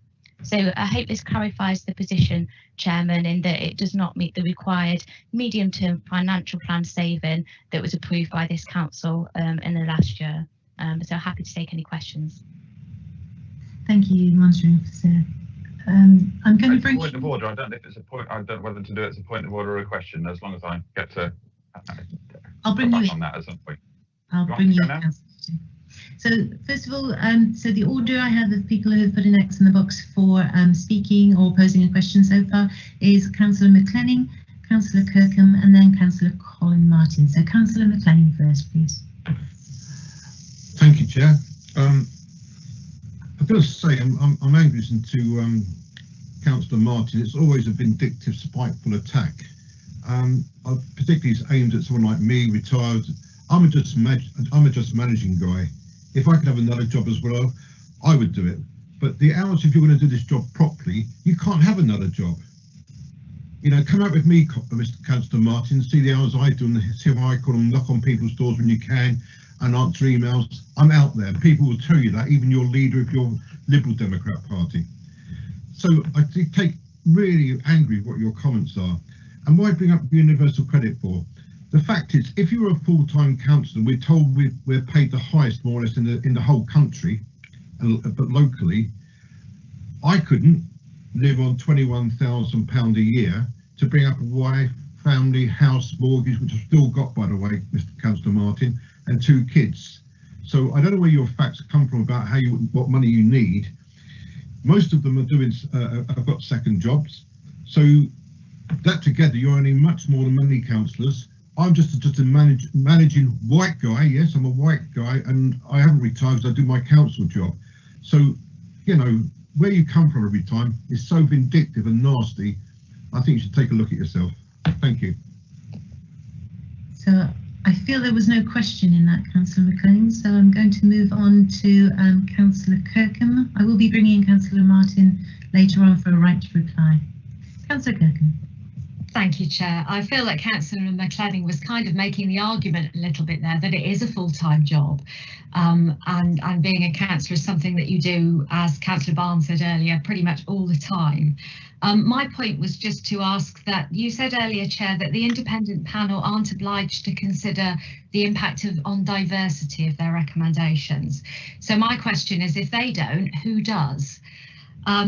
This council at the moment has 30 women out of 123, that's 24%, and 41% of our councillors though are over the age, 41 of our councillors are over the age of 70. That's 33% over 70 compared to 24% women. That doesn't seem particularly representative of the population of Cornwall, nor does it seem that diverse.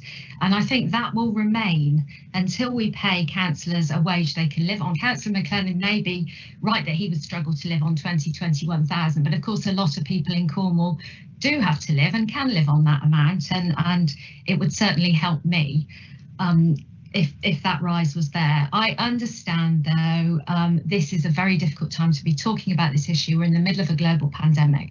People in Cornwall are losing their jobs. They're certainly not talking about pay rises.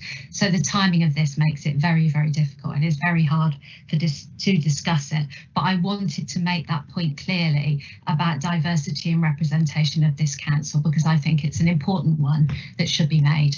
Thanks. I completely agree about the importance of diversity. I would point out though, I don't think the allowances, they're not the only way of promoting diversity, but I hear you completely, Jane. The next speakers I have, Councillor Colin Martin, Councillor Batters, Councillor Olivier, and then Councillor Biscoe. So Councillor Colin Martin, please. Thank you. Just coming back with a question to the monitoring officer there. So just to be clear, can you confirm this is going to cost less? The proposal, this amendment is going to cost less than the current scheme of allowances, and that the reason that it leaves a shortfall in the medium-term financial plan is because in the previous 2 years the officers have assumed that cutting the number of councillors would make a significant saving in the amount that we spend on our funding our democracy, and that on each occasion when that has been brought up, the officers have been challenged on that and told that we would have the opportunity to amend that when we get to this point in the cycle. Monitoring officer, can I bring you in, please? Yeah, certainly, Chairman. Happy to respond on that. So, firstly, Councillor Martin, just to be clear, yes, the proposal does cost just short of £50,000 less than we currently pay for the member allowances. So I can confirm that. In terms of the point around this as an officers-led point, I'm afraid I can't accept that. This is part of the budget that's been approved by this council and part of the saving strategy that's been agreed.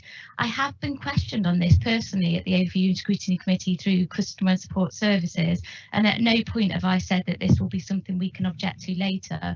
However, what I've always said is we're not clear what that saving will be achievable, given the fact that it's based on an independent panel review and a decision of council. So therefore, as an officer of this council, it is not a saving that I can personally deliver. So I hope that clarifies for members in terms of that particular point around that and the relationship between officers and members. Councillor Martin, did you want to come back on that, or do you wish to have a right of reply to Councillor McLennan? No, I'm grateful for the clarification that this is a saving.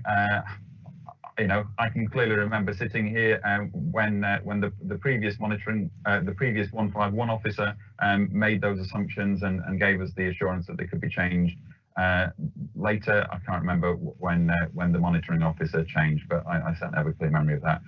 So the right to reply for Councillor McClenning, I think he made my point very nicely for me, really, although he might have misunderstood the point I was coming from. And I think that I've said with Councillor Tudor that I'll be doing the summing up at the end rather than there, if that's okay with you, Chair. Okay, so Councillor Tudor will not be speaking to sum up. Okay, Councillor Batters.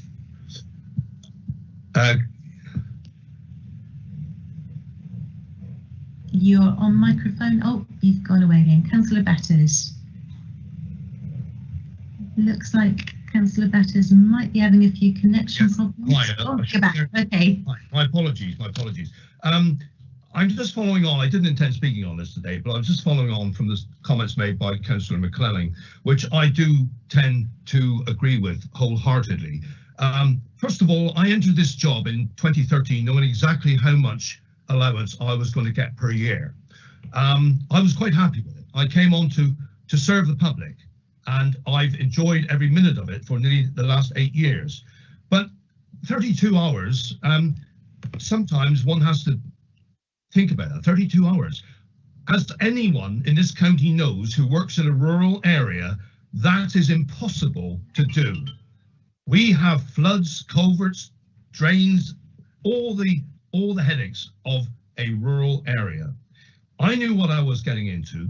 I would love to have extra money to do this as and when it's there, but hand on heart, I cannot in any circumstances support any increase at this particular period of time.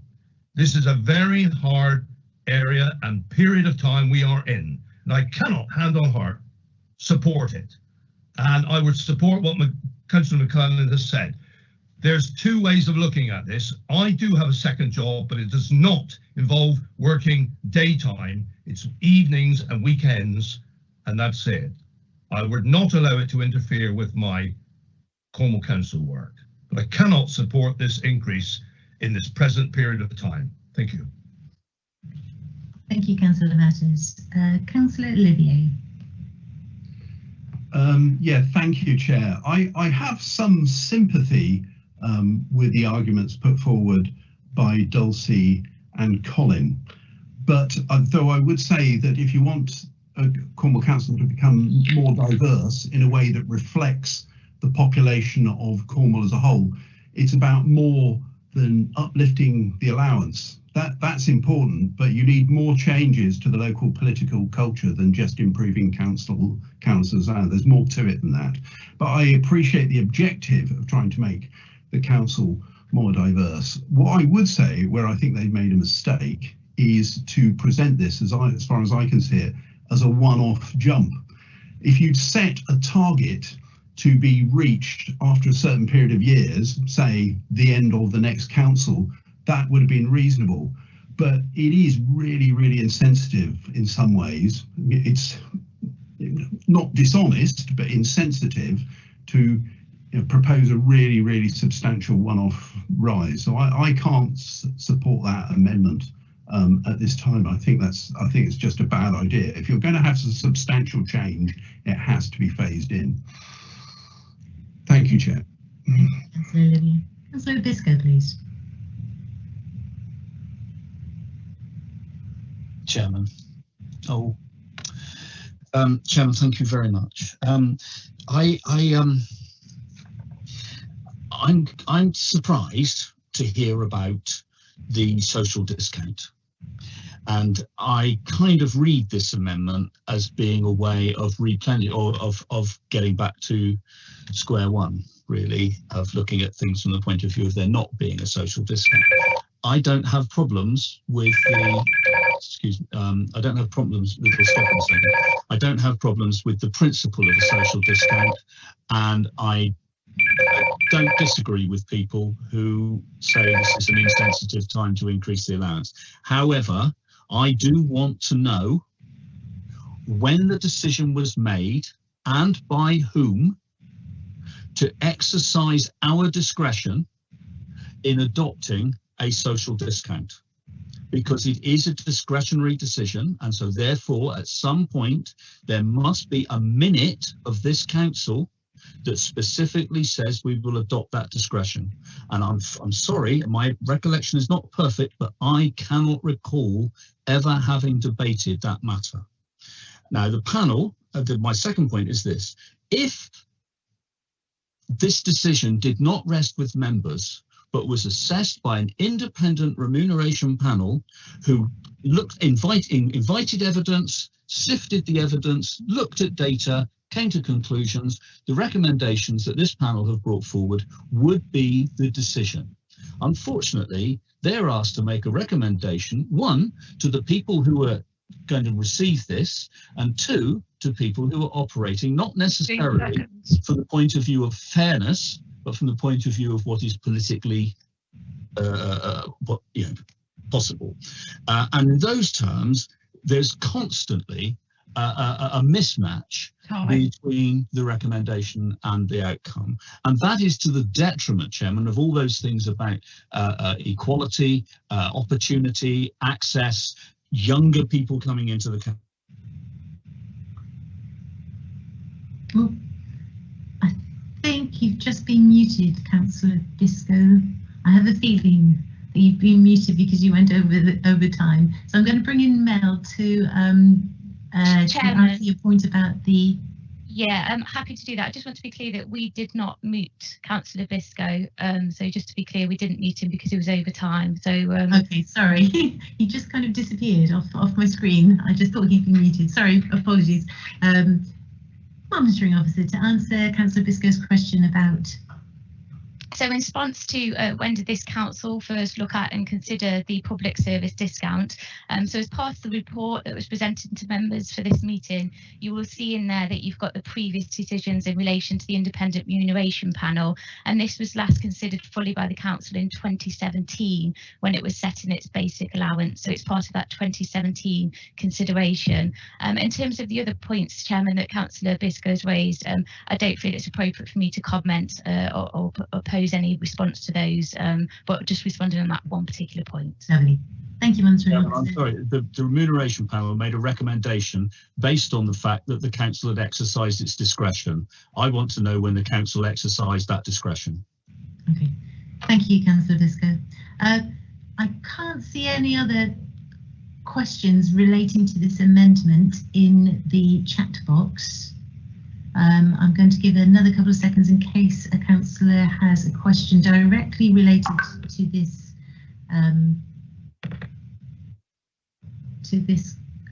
amendment. If not, I'm going to invite Councillor Colin Martin, I believe, to sum up.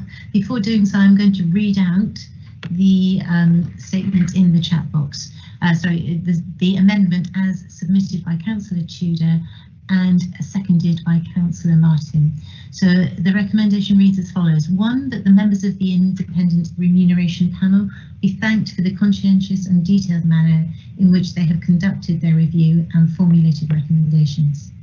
That the basic allowance be set at £20,102.60. That the special responsibility allowances be as set out in the panel's report.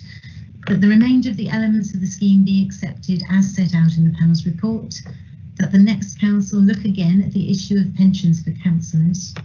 And that the scheme as approved by the council be updated in the constitution following the election.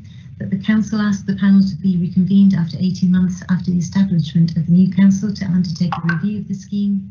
And in accordance with the council's decision on the scheme of allowances following the elections, the scheme of members' allowances for 2021 to 2022 be approved. So I'm now going to go to Councillor Colin Martin to sum up, please.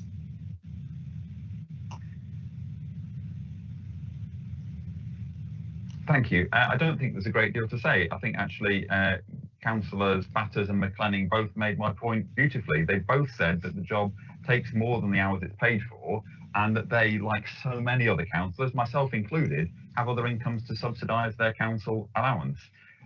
Councillor Olivier, and I think yourself, have mentioned that this isn't the only solution to diversity. I never said it was, but just because it isn't the complete solution doesn't mean we shouldn't take this step, which clearly will make a difference. I know people who have said they would be great councillors, but they said they can't afford to give up their current job to do it. It's a terrible time to talk about giving any extra money to to anyone that's funded by the public sector, because we know the state of the national finances. But phasing in a change isn't going to help someone thinking of standing for election in May, telling them that in the 4th year they might be able to survive, but in the first 3 years they're going to struggle to put food on the table. Most importantly, we're not giving ourselves a pay rise. We are all out of a job on Thursday the 6th of May. We're creating 87 new jobs for anyone in Cornwall who wants to apply. And I believe that there should be decent, well-paying jobs so that the maximum number of people have got the opportunity to have the privilege that we've all enjoyed of being a Cornwall councillor. There will never be another chance to right this wrong without costing the taxpayer a penny. So my final plea to you once again is, if you don't feel that you can vote for an increase in councillor allowances, 30 seconds. Please, can you say the words, "This is my only income"? If you can't, then please don't, and if you can't vote in favour, then please just abstain rather than voting against, because this will really make a difference for people who want to serve just like you and I do, but haven't got that second income to allow them to do it. Thank you. Thank you, Councillor Martin. Just to clarify, Councillor Tudor had given an advance notice that although she proposed the motion, she wished to have Councillor Colin Martin as the seconder to sum up at the end. So, councillors, I'm seeing in the chat box that Councillor David Harris has asked for having a recorded vote. Councillor Harris, you need to have a seconder for that, and we need to have a third of you need to agree with that proposal. So I'm going to ask for a seconder first. I can see that Councillor Linda Taylor has raised her hand. I'm presuming that you wish to second Councillor Harris's call for a recorded vote. Is that correct, Councillor Taylor? Yes, Chair, happy to support that one. Thank you very much. So we now need councillors. It's been proposed that this will be a recorded vote. If you agree with this, please could you raise your hands electronically? Just to confirm, we need a third of the councillors need to show their hands for this to be a recorded vote. Chairman Anita Steerby from Democratic Services, we have more than a third. Okay, thank you. So this will then be a recorded vote. Could I bring in the monitoring officer to clarify what that means in this online world when we are speaking, when you are inviting us to say our name in any case? Could you clarify, please, monitoring officer? Yeah, so a recorded vote for this purposes will mean that those details will be obtained within the minutes of the meeting, as well as being captured on the webcast. Chairman, if it's okay, I will just be clear on what we're voting on here. So we're voting on the amendment, which is that the basic allowance be set at £20,102.60, that the special responsibility allowance be set out in the panel's report, the remainder of the elements of the scheme be accepted as set out in the panel's report, and that the next council look again at the issue of pensions of councillors. So we are voting on those 4 points, members, at this stage. Chairman, if you're happy, I will proceed to the roll call. Indeed. Can I just leave in before you proceed to the roll call, just to remind councillors that we would like you, once the monitoring officer says your name, to say your own name and then vote afterwards.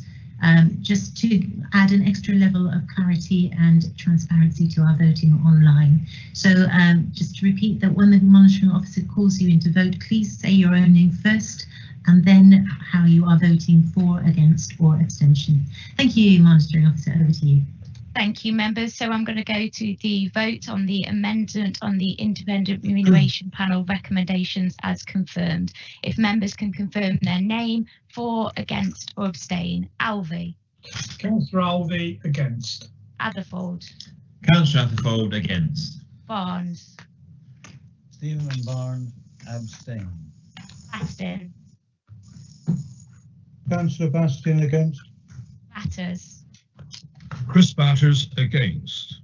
Biggs. Dave Biggs, against. Biscoe. Biscoe, abstain. Jeff Brown. Jeff Brown, against. Malcolm Brown. Malcolm Brown, against. Paul. Jackie Bull, against. Burden.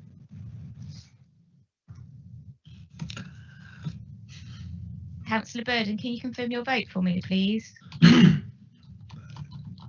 I'll move on. Buscombe. Councillor Buscombe, against. Callan. Councillor Callan, can you confirm your vote for me, please? Chopak. Councillor Chopak against.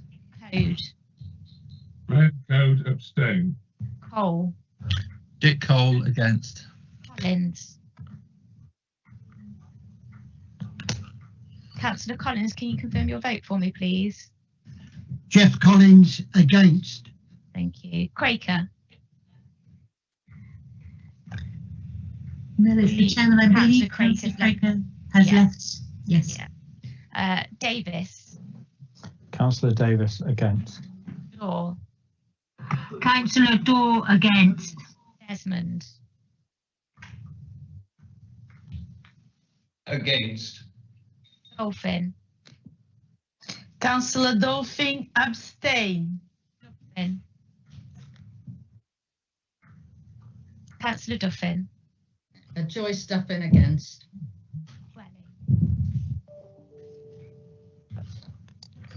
Councillor Dwelly. Tim Dwelly abstain. Yeah. Councillor Dyer. John Dyer against. Vaughan Gibbons. Against. Eddie. Councillor Eddy against. Edgerton. Bob Edgerton against. Aiken Smith. David Aiken-Smith against. Ellenbrook. Barbara Ellenbrook against. Elliott. Simon Elliott against. Evans. Councillor Evans against. Fairman. Dominic Fairman against. Fitter. Fitter against. Flashman. Councillor Flashman, are you able to confirm your vote, please? I'll come back to you later. Funk. Councillor Funk. Councillor Funk has left the meeting temporarily, monitoring officer. Thank you. Foot. Councillor Foot against. Moser. Mark Formosa against. Councillor Frank, can you confirm your Sorry. vote for me? Didn't hear you, monitoring officer. Hilary Frank against. Councillor French against. Frost. Councillor Frost abstain. Gammon. Councillor Gammon against. Councillor German, are you able to confirm your vote, please? Thank you. Julian German against. Councillor Giles against. Councillor Greenslade, are you able to confirm your vote, please? Fred Greenslade against. Harding. Roger Harding against. Harris. David Harris against. A. Adrian Harvey against. Hawkin. Against. Hawkins. Councillor Hawkins against. Hurd. Councillor Hurd against. Hayward. Sandra Hayward against. Holly. Derek Holly against. James. Councillor James against. Jenkin. Loveday Jenkin against. Jewell. Councillor Alan Jewell against. Jordan. Councillor Jordan, are you able to confirm your vote, please? Sorry, I didn't hear you. Barry Jordan against. Asmaric.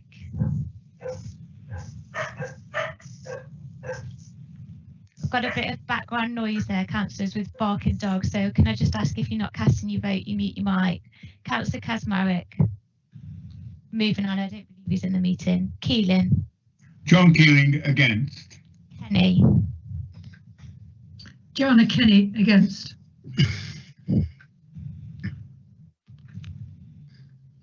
Councillor Kirkham, are you able to confirm your vote, please? Yes, sorry, monitoring officer. If you speak immediately after the person who just spoke, then you cut out. So maybe just wait a second or two. Kirkham abstain. Yeah, can I just confirm that, monitoring officer? So once the councillor has voted, if you speak immediately, we don't hear your voice. So if you can just have a little time gap after a councillor has voted. Thank you. Knightley. Councillor Knightley against. LeBroy. LeBroy against. Lennox Boyd. Sheila Lennox Boyd against. Long. Councillor Andrew Long against. Luke. Matt Luke against. Colin Martin. Colin Martin for. John Martin. John Martin against. Massey. Councillor Massey against. May. Mary May against. McCarthy. Matthew McCarthy for. McKenna. Councillor Jim McKenna against. McLenning. Councillor McLenning against. Andrew Mitchell. Councillor Andrew Mitchell against. Pete Mitchell. Pete Mitchell abstain. Monk. Councillor Ollie Monk against. Moorcroft. Councillor Moorcroft against. Mould. Councillor Carol Mould against. Musto. Councillor James Musto against. Nicholas. Councillor Sue Nicholas against. Nolan. Rob Nolan against. Olivier. Cornelius Olivier abstain. Adrian Parsons. Adrian Parsons against. David Parsons. David Parsons against. Jane Pascoe. Councillor Jane Pascoe against. Lionel Pascoe. Councillor Lionel Pascoe against. Painter. Councillor Adam Painter against.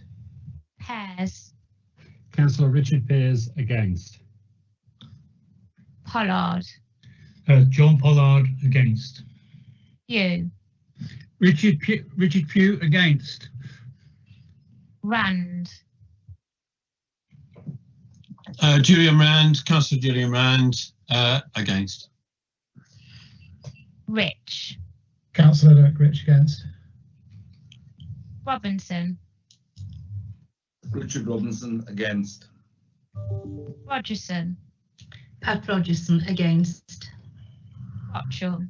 Councillor Rob Rotchell against. Rouse. Councillor Rouse. Councillor Jordan Rouse against. Rule. Councillor Carolyn Rule against. Rushworth. Stephen Rushworth against. Sawnby. Councillor David Sawnby against. Saunders. Councillor Sally Ann Saunders against. Seaver. Councillor Seaver against. Simmons. Councillor John Simmons against. Taylor. Councillor Linda Taylor against. Ian Thomas. Ian Thomas against. John Thomas. Councillor John Thomas against. Mike Thomas. Councillor Mike Thomas abstain. Toms. Councillor Armand Toms against. Howell. Kevin Towell against. Tudor. Councillor Dulcie Tudor for. Councillor Annie Burr against. Wallace. Annie Wallace abstain. Peter Williams. Councillor Peter Williams against. Wills. Councillor Wills against. Wood. Councillor Wood against. So just a few councillors, final call for your vote. Councillor Burden. No vote cast. Councillor Callan. No vote cast. And Councillor Flashman, I don't believe, is on the call, Chairman. So that concludes the vote on this item, Chairman. We'll confirm the vote in a second. Thank you, Monitoring Officer. Chairman, I can confirm that that vote was lost. 3 votes for, 94 against, and 11 abstentions. Thank you. Thank you. So I'm going to move on now. Councillors, I've had notice of a further amendment. This amendment has been proposed by Councillor Wills and it's being seconded by Councillor McKenna. And just to confirm, councillors, these are the only amendments that have been tabled in advance of today's meeting. So I'm now going to move to this further amendment. Councillor Wills, if I could invite you to move your amendment, please. And perhaps Anita, Democratic Services Officer, could you put the text of Councillor Wills' amendment into the chat box as he is speaking? Councillor Wills, please. Thank you, Madam Chairman, and thank you, members. We are, of course, at the moment living in unprecedented times with not only a national but a global crisis with COVID. And now, I believe, is not the time for us as a council to be considering our remunerations. I have sympathy, of course, for the amendment that was proposed by Councillor Tudor and seconded by Councillor Martin. I fully understand that not all councillors cope on the current remuneration that we are given. But we only have to look around us at the moment to see the amount of poverty and deprivation that has come to us as a result of COVID-19. Food banks are now being used more and more. Community larders are being set up. Free school meals for our children who are less well off. Poverty is now a real issue for many of those people who were just about managing before March 2019. I believe that it's for the new council to decide on our remunerations. So therefore, I am proposing that the panel's recommendations be deferred until the results of the implications of the pandemic are better known, and the new council are asked to review within 6 months of its establishment the recommendations of the panel, and that the current scheme that we are paid at the moment remains adopted by the council for the 2021-2022 members allowance scheme and indexed in accordance with the annual pay award for council officers. 30 and seconds. I thirdly propose that the members of the independent remuneration panel, the panel, be thanked for their conscientious and detailed way in which they conducted their review and formulated their recommendations. I believe a deferral until the new council is in place is the wisest course of action, and members of the public will perceive that as us being sensible when it comes to our remunerations. It's all about public perception. Thank you, Councillor Wills. Councillor McKenna, please, to second. Madam Chairman, thank you. I'm delighted to second Councillor Wills' amendments. I don't want to repeat what he said, but I concur it is exactly the wrong time to be considering this. I don't have an issue at all with the matter being considered when the pandemic is dealt with and we have a new council in place. But now is not the time, and it would send exactly the wrong message to the public about whether council is out of touch with them, people we serve. The only other thing I wanted to add was I believe this will deliver an increase in the savings target for next year, and therefore it may provide some additional support to what is already a hard stretch budget. That's all I want to say, Madam Chairman. Thank you. Thank you, Councillor McKenna. And I'm seeing some comments in the chat box that the text is hard to read. Indeed, it's red on green, but I can read them out from a text I've got in front of me, and perhaps, oh, did Lou just pop something in there? So I think, so Louise has added it in again, so that should be more clear for councillors to read. And I will of course read it out before we go to any vote. So just to say, at the moment we have Councillor Duffin who would like to comment on this. Councillor Duffin, over to you, please. Thank you. The first comment I want to make is the comment about it's all about public opinion. I don't think I've been voted on as a councillor to not make decisions that I think are in the best interest for Cornwall and just do what looks good in public opinion. So I don't agree with that statement to start with. But all I wanted to say is I think, you know, we want to have a good council next year. we can't expect people to put themselves forward as councillors if they don't know what the allowance is going to be. I think this is the worst case scenario, and I'll definitely be voting against it. Thank you, Councillor Duffin. I've just realised, councillors, sorry, I neglected to bring in the monitoring officer to advise us on the financial implications of the proposed amendment. Mel, could I bring you in, please, with apologies?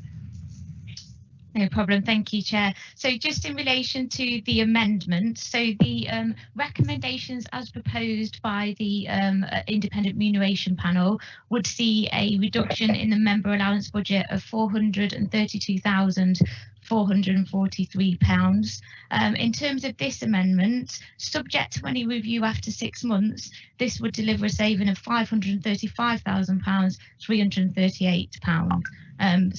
Just to be clear, sorry, I'll say that through again, £535,338, obviously subject to any future review. So hopefully that clarifies the financial implication. Yes, thank you, Monitoring Officer. So I can see at the moment we have Councillors Linda Taylor and Bert Biscoe have popped an X into the chat box. I'm going to go to Councillor Taylor first, please. Councillor Taylor. Thank you, Chair. On behalf of the Conservative Group, we are not going to be looking to support this because we are going to be asking for a total independent review. Thank you. Thank you, Councillor Taylor. So, Councillor Biscoe. At the risk of offending whoever in the ether mutes us, I can't support this either. For the very simple reason that the phrase, the results of the implications of the pandemic are better known, is no date at all. We could be years before we actually get to that point.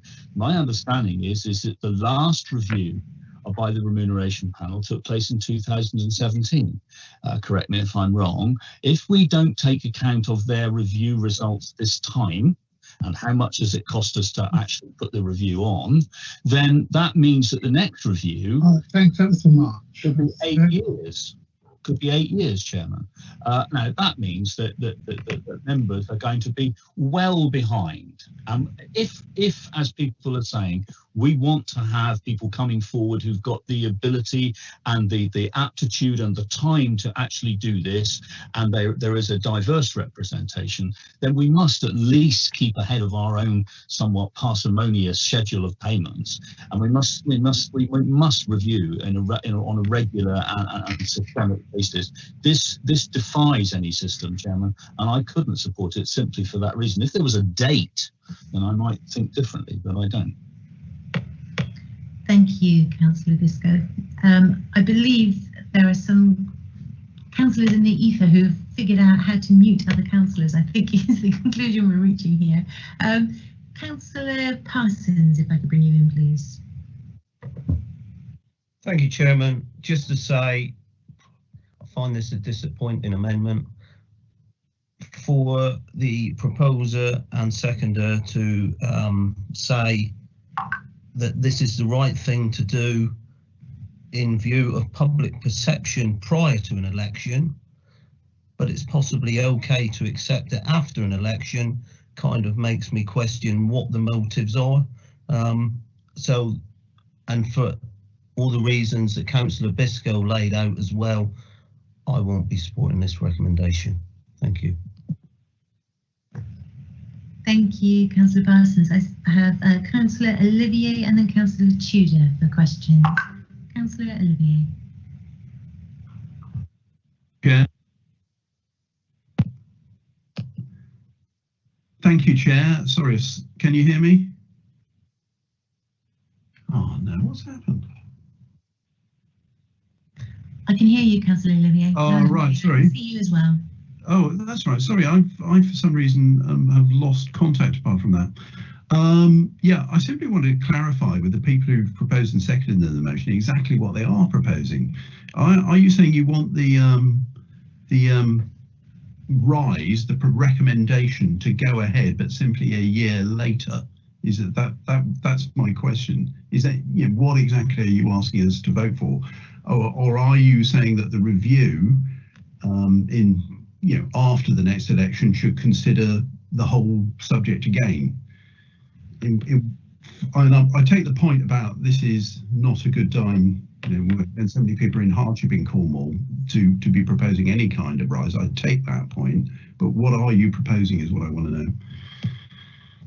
Thank you. I will bring in Councillor Wills at the end to sum up, so hopefully he will respond to your question. Then Councillor Olivier. Before then, Councillor Tudor for a question, please. Yeah, thank you. Obviously, given what I said earlier, I wouldn't be able to support this amendment. And my thinking, I mean, I understand exactly the proposer said, the county's economy is going to be on the floor. People are losing their jobs and their livelihoods and turning to food banks. But surely that is when people need the strongest representation locally. And that is when, how hard do we want to make it for people who want to be a voice for their communities to do it? Thank you, Councillor Taylor. I cannot see any other councillors with questions. Councillors, if you have a question, please do pop an X in the chat box. I'm still not seeing anything going in there, so I'm going to go back to Councillor Wills, please, to sum up. Thank you, Madam Chairman, and thank you, fellow councillors, for your views. I would say to Councillor Duffin, at no time did I mention it was a public opinion. I said it's a perception, not opinion. It's the way that we are perceived. And people may disagree with that. That's entirely up to them. Councillor Biscoe mentioned no date. In fact, there is a date because it clearly states in the amendment that within 6 months of the new council taking over, that they come back to this issue, and that's regardless of the pandemic. That's why it was worded that way, very carefully. And really, for Councillor Olivier, it's up to, I believe, the next council to decide whether or not to accept the recommendations of the current recommendations that are put in front of us by the remuneration panel. This amendment is simply to defer that until 6 months after the next election or the new council take over, and they will then make that decision. And I believe this is a common sense amendment, and I hope that the majority of members will support it. Thank you, Madam Chairman. I have nothing more to add. Thank you, Councillor Wills. I will be bringing in the monitoring officer to conduct the vote. In the meantime, while she's coming online, I'm going to read out to confirm the words of your amendment. It is that the panel's recommendations be deferred until the results of the implications of the pandemic are better known, and the new council are asked to review within 6 months of its establishment the recommendations of the panel. The current scheme be adopted as the council's 2021 to 2022 members' allowances scheme and indexed in accordance with the annual pay award for council officers. Monitoring officer, over to you for the vote, please. Thank you, Chairman. So if I can ask members to vote for, against or abstain, and this is relating to the amendment proposal as outlined. So Alvey. Alvey against. Atherford. Councillor Atherford against. Barnes. Councillor Barnes abstain. Bastin. Councillor Bastin against. Batters. Chris Batters against. Higgs. Biggs against. Biscoe. Biscoe against. Jeff Brown. Jeff Brown against. Malcolm Brown. Malcolm Brown against. Oh. Jackie. Sorry, councillors, I've got a bit of background noise. Whoever's talking, can you please mute your mic? And Councillor Bull, please can I have your vote. Jackie Bull against. Burden. I'm back. Burden against. Buscombe. Richard Bascombe against. Callan. Callan, are you able to confirm your vote? I'm assuming you've not returned to the meeting. Chopak. Vicky Chopak against. Code. Graham Code against. Cole. Dick Cole against. Collins. Jeff Collins against. Craker. He's not returned to the call, monitoring officer. Thank you. Davis. Councillor Davis against. Daw. Councillor Daw against. Desmond. Councillor Desmond against. Dolphin. Paula Dolphin against. Duffin. Joyce Duffin against. Welly. Tim Dwelly against. Dyer. John Dyer against. Ethorn Gibbons. Councillor Ethorn Gibbons against. Eddy. Martin Eddy against. Edgerton. Bob Edgerton against. Ecclesmith. David Ecclesmith against. Ellenbrook. Barbara Ellenbrook against. Elliott. Councillor Elliott, are you able to confirm your vote? Simon Elliott against. Evans. Councillor Evans against. Fairman. Dominic Fairman against. Bitter. Against. Ashman. Jim Flashman against. Bonk. It's not returned to the call, monitoring officer. Thank you. Foot. Jesse Foot against. Formosa. Mark Formosa against. Frank. Hilary Frank against. French. Councillor French against. Frost. Frost against. Gammon. Councillor Gammon abstain. German. Julian German against. Giles. Councillor Giles against. Greenslade. Fred Greenslade against. Harding. Roger Harding abstain. Harris. David Harris against. Harvey. Adrian Harvey against. Hawkin. Sally Hawkins against. Inns. Councillor Hawkins against.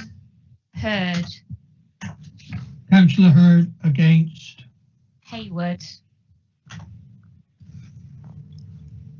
Councillor Hayward.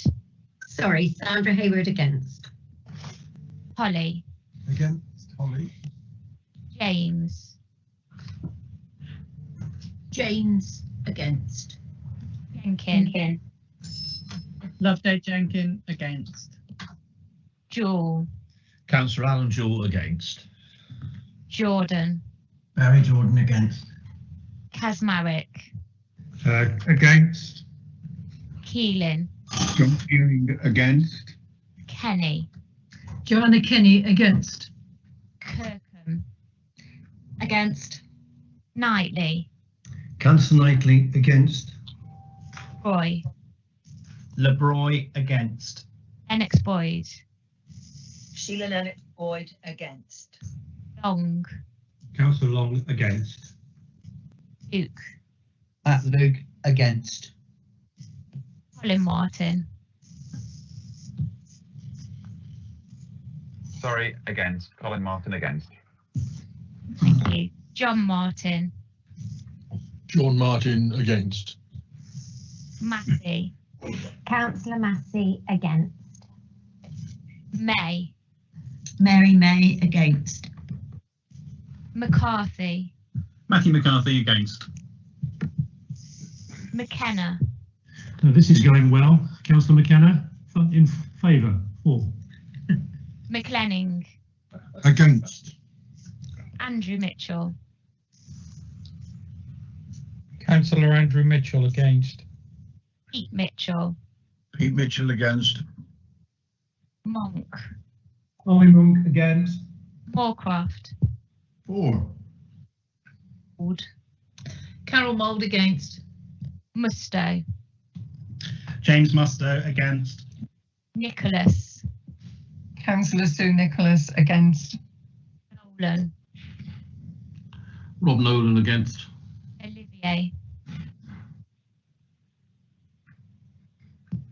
Cornelius Olivier against. Adrian Parsons.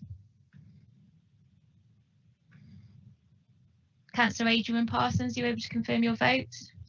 Adrian Parsons against. David Parsons. David Parsons against. Jane Pascoe. Jane Pascoe against. Lionel Pascoe. Lionel Pascoe against. Painter. Adam Painter against. Pears. Richard Pears against. Pollard. John Pollard against. Pugh. Richard Pugh against. Rand. Julian Rand against. Rich. Loic Rich against. Robinson. Richard Robinson against. Rogerson. Pat Rogerson against. Rotchell. Councillor Rob Rotchell against. Rouse. Jordan Rouse against. Rule. Carolyn Rule 4. Rushworth. Against. Sawnby. Councillor Sawnby against. Saunders. Councillor Sally Ann Saunders against. Seaver. Councillor Seaver against. Simmons. Councillor John Simmons against. Taylor. Councillor Linda Taylor against. Ian Thomas. Ian Thomas against. John Thomas. Councillor John Thomas against. Mike Thomas. Mike Thomas against. Toms. Councillor Owen Thomas against. Howell. Kevin Towell against. Tudor. Councillor Tudor against. Burr. Councillor Burr against. Wallace. Andy Wallace against. Williams. Councillor Peter Williams against. Wills. Surprisingly, Councillor Paul Wills for. Wood. Councillor John Wood against. And final call for Councillor Callan. That's no revote recorded for Councillor Callan. Chairman, that concludes the roll call for the vote. The Democratic officers will shortly confirm the decision. Chairman, I can confirm that the amendment was lost 4 votes for, 104 against and 3 abstentions. Thank you. Thank you. Thank you, Anita. So those are all the amendments that I received notification of in advance. I'm therefore going to return to the original proposal that I made earlier as chairman, that was seconded by the vice chairman. It's as set out in the appendix 1 to the report on pages 52 and 53 of your agenda pack. Just to clarify that, as I said earlier, recognising the uncertainty about the date of inaction, I propose that the words May 2021 be removed, which will mean that the new scheme will be implemented following the election, whenever that proves to be. So I'm going to open up the floor to debate on this proposal. Members, if you wish to ask a question or make a comment about this, please could you put an X in the box.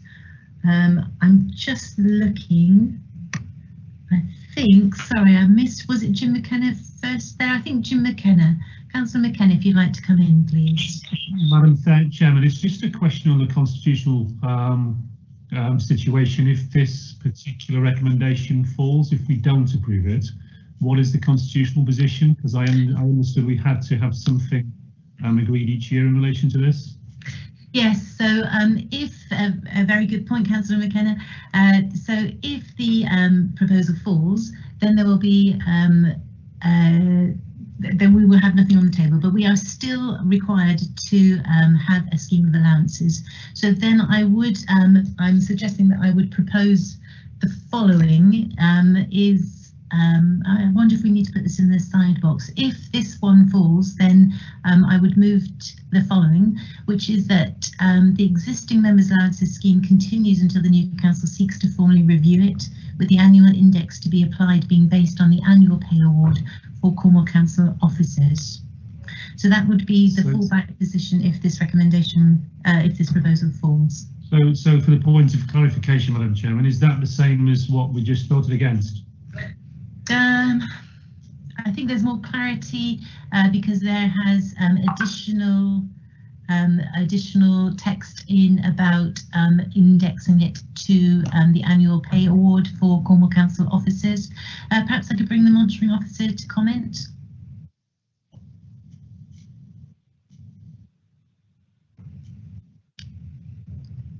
Yes, certainly, Chairman. Apologies for that little delay there.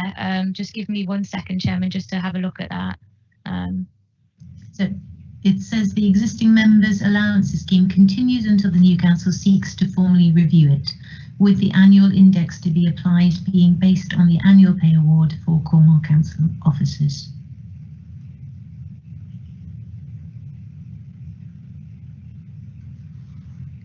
So I can confirm, Chairman, that you could propose that from the bench. One thing I will say to members, though, is that nothing is proposed at this point in time. So they are voting on what is in front of them, which is the Independent Remuneration Panel's recommendations. You could propose the further positions should that vote be lost, Chairman, because the words are different to what has been previously proposed as an amendment. However, I would remind members that that is not on the table at the moment, and what is on the table at the moment is the Independent Review Panel's recommendations. Thank you, Mel. Thank you, Chair. Thank you, Councillor McKenna. So we are currently debating the original recommendations from the Independent Review Panel, and I'm inviting councillors to comment on those recommendations. So I can see that Councillor Mike Thomas would like to comment. Councillor Thomas, could I bring you in, please? Good afternoon, Hilary. Thank you very much indeed. I will be supporting the original recommendations of the Independent Panel, because clearly their work has explored in depth all the relevant issues associated with remuneration. I will not be supporting this because I personally need extra financial support, but because financial support is needed by my colleagues, present and future. If members so wish, they can decline to accept the pay rise as covered before, or undertake to give any pay received above inflation to community groups operating within their district. I'm still mystified by the 25% Her Majesty's Government public service discount element, and I would welcome further debate on this in the future as the 1995 Nolan principles are explored. I believe that when my residents are presented with the facts of the Independent Panel, they will agree with my decision to support the motion. I also note the potential distribution of committee seats. I clearly am far too enthusiastic, as I'm currently on 6 committees and 3 outside bodies, well above the 2.1 theoretically possible for each Cornwall councillor. I note that I'm not the only Cornwall councillor who participates in such a broad range of committees, possible due to the fact that the paid work that a range of members have to do takes place during committee time. So I urge members to support this proposal as laid out for the reasons I have outlined. Thank you very much. Thank you, Councillor Thomas. I can see in the chat box that Councillor Barnes has proposed that we move to a vote, and Councillor Batters has seconded moving to the vote. However, apologies, councillors, I neglected to bring in the leader of the Conservative group, who had indicated that she wished to speak when we got to debating the motion itself. So I'm going to bring in Councillor Taylor first. Councillor Taylor, please. Thank you, Chair. On behalf of the Conservative group, I would like to thank the Remuneration Panel for completing the task they were set. It was no fault of theirs that it was undertaken in the midst of an international health crisis. Their findings and final recommendations are before us today to debate.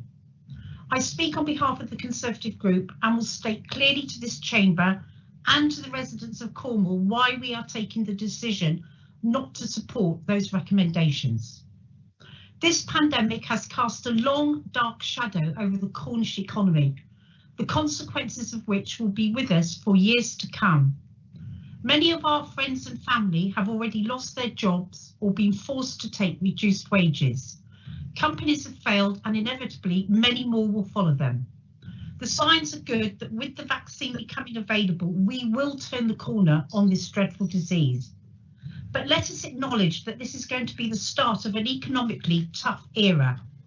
Set against that backdrop, it would be unjust to consider awarding ourselves an increase in allowances, even though the panel have considered it merited. And even though many of our councillors are struggling financially themselves, particularly the younger ones with mortgages and family. The rules about councillors setting their own allowances has not reflected the change in local government since 2000, but a Conservative administration of this council will work with the government to establish that an independent board will make decisions on allowances away from member influence and debate. The time and effort that has gone into this issue shows that this is clearly not a fit and proper subject for members to consider. And similar to the MP's salaries, this must be taken out of our hands. So for all of those reasons, the Conservative group will not be supporting the recommendations of the remuneration panel at this economically difficult time. This is the right thing to do, and I will be asking for a recorded vote. Thank you. Thank you, Councillor Taylor. Can I just ask, is there somebody to second your proposal for a recorded vote? Could you either put an X in a box? I can see quite a few people seconding that. So now I'm going to invite members. If you wish for this to be a recorded vote, please raise your hands, electronic hands, that is. Chairman, I can confirm we have over the requisite numbers for a recorded vote. Thank you. And I saw Councillor Alvey's hand going up to, I'm presuming it was to second the call for a recorded vote. Councillor Alvey, could you come online and confirm that you are happy to second that, second Councillor Taylor's proposal for a recorded vote, please? Yes, Chair, happy to go in the minutes as a seconder for that. Thank you, Councillor Alvey. So technically, as the proposer of the motion, I have the opportunity to sum up, but I think we have debated around this topic for quite long enough. So I'm going to bring in Councillor, I've just promoted you to Councillor now, the monitoring officer, to go to the vote, please. Thank you, Chairman. If members could confirm for, against or abstain, and this is relating to the substantive recommendations as set out by the Chair. So Alvey. Martin Alvey, against. Atherfold. Councillor Atherfold, against. Councillor Barnes. Councillor Barnes, for. Bastin. Councillor John Bastin, against. Batters. Chris Batters, against. Biggs. Biggs, against. Bisco. For. Jeff Brown. Jeff Brown, against. Malcolm Brown. Malcolm Brown, against. Bull. Jackie Bull, against. Burden. Neil Burden, against. Councillor Buscombe, can you confirm your vote for me, please? Against. Richard Buscombe, against. Alan. Don't believe Callan is on the call. Chopak. Nikki Chopak, against. Code. Graham Code, Cole. Against. For. Oh, hang on, I had two votes there. Can I just be clear? So, Councillor Cole. Sorry, monitoring officer, can we go back to Councillor Code because the breakup is quite bad? Okay, Councillor Code, could you please confirm your votes? Graham Code, for. Thank you. Councillor Cole, can you please confirm your vote? Dick Cole, for. Thank you. Collins. Jeff Collins, against. Craker. I believe Craker is not on the call yet. Davis. Councillor Davis, against. Daw. Councillor Daw, against. Desmond. Councillor Desmond, against. Dolphin. Councillor Dolphin. I shall come to that one later. Councillor Duffin. Sorry, Councillor Dolphin. Dolphin. Abstention. Yeah. Thank you. Abstention. Yeah, thank you. I've got that. Councillor Duffin. Joyce Duffin 4. Dwelly. Tim Dwelly 4. Dyer. John Dyer against. Ethorn Gibbons. Against. Eddie. Eddie 4. Ton. Bob Edgerton 4. Smith. David Aiken-Smith 4. Barbara Ellenbrook against. Elliot. Simon Elliott against. Evans. Jeffrey Evans against. Fairman. Dominic Fairman 4. Councillor Fitter. Fitter against. Jim Flashman against.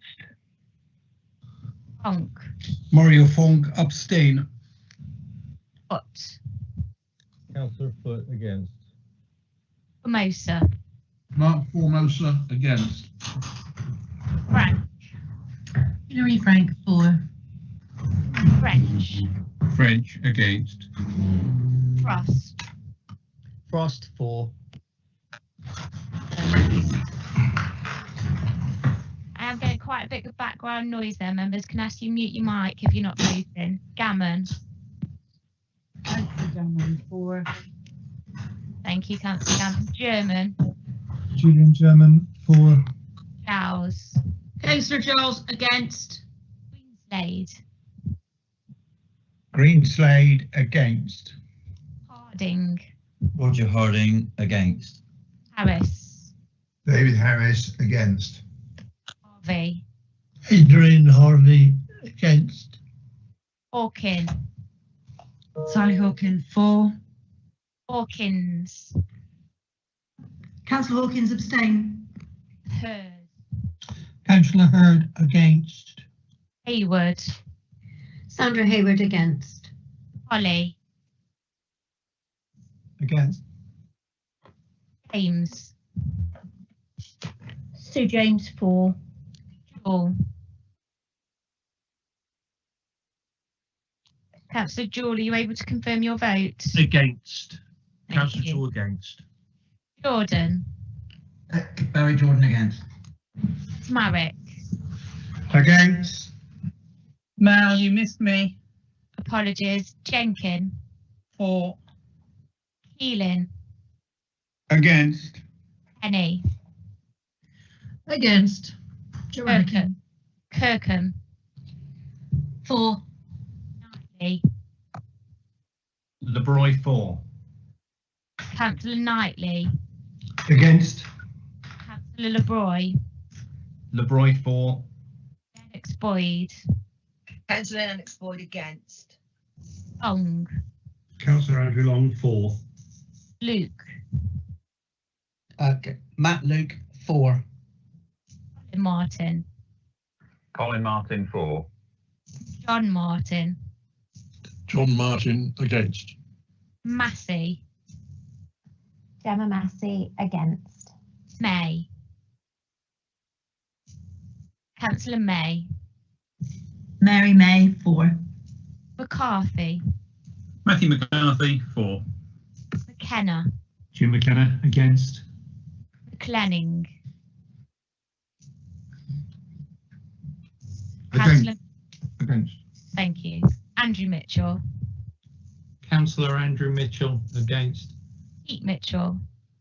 Pete Mitchell 4. Monk. Against. Moorcroft. Against. Carol Mould against.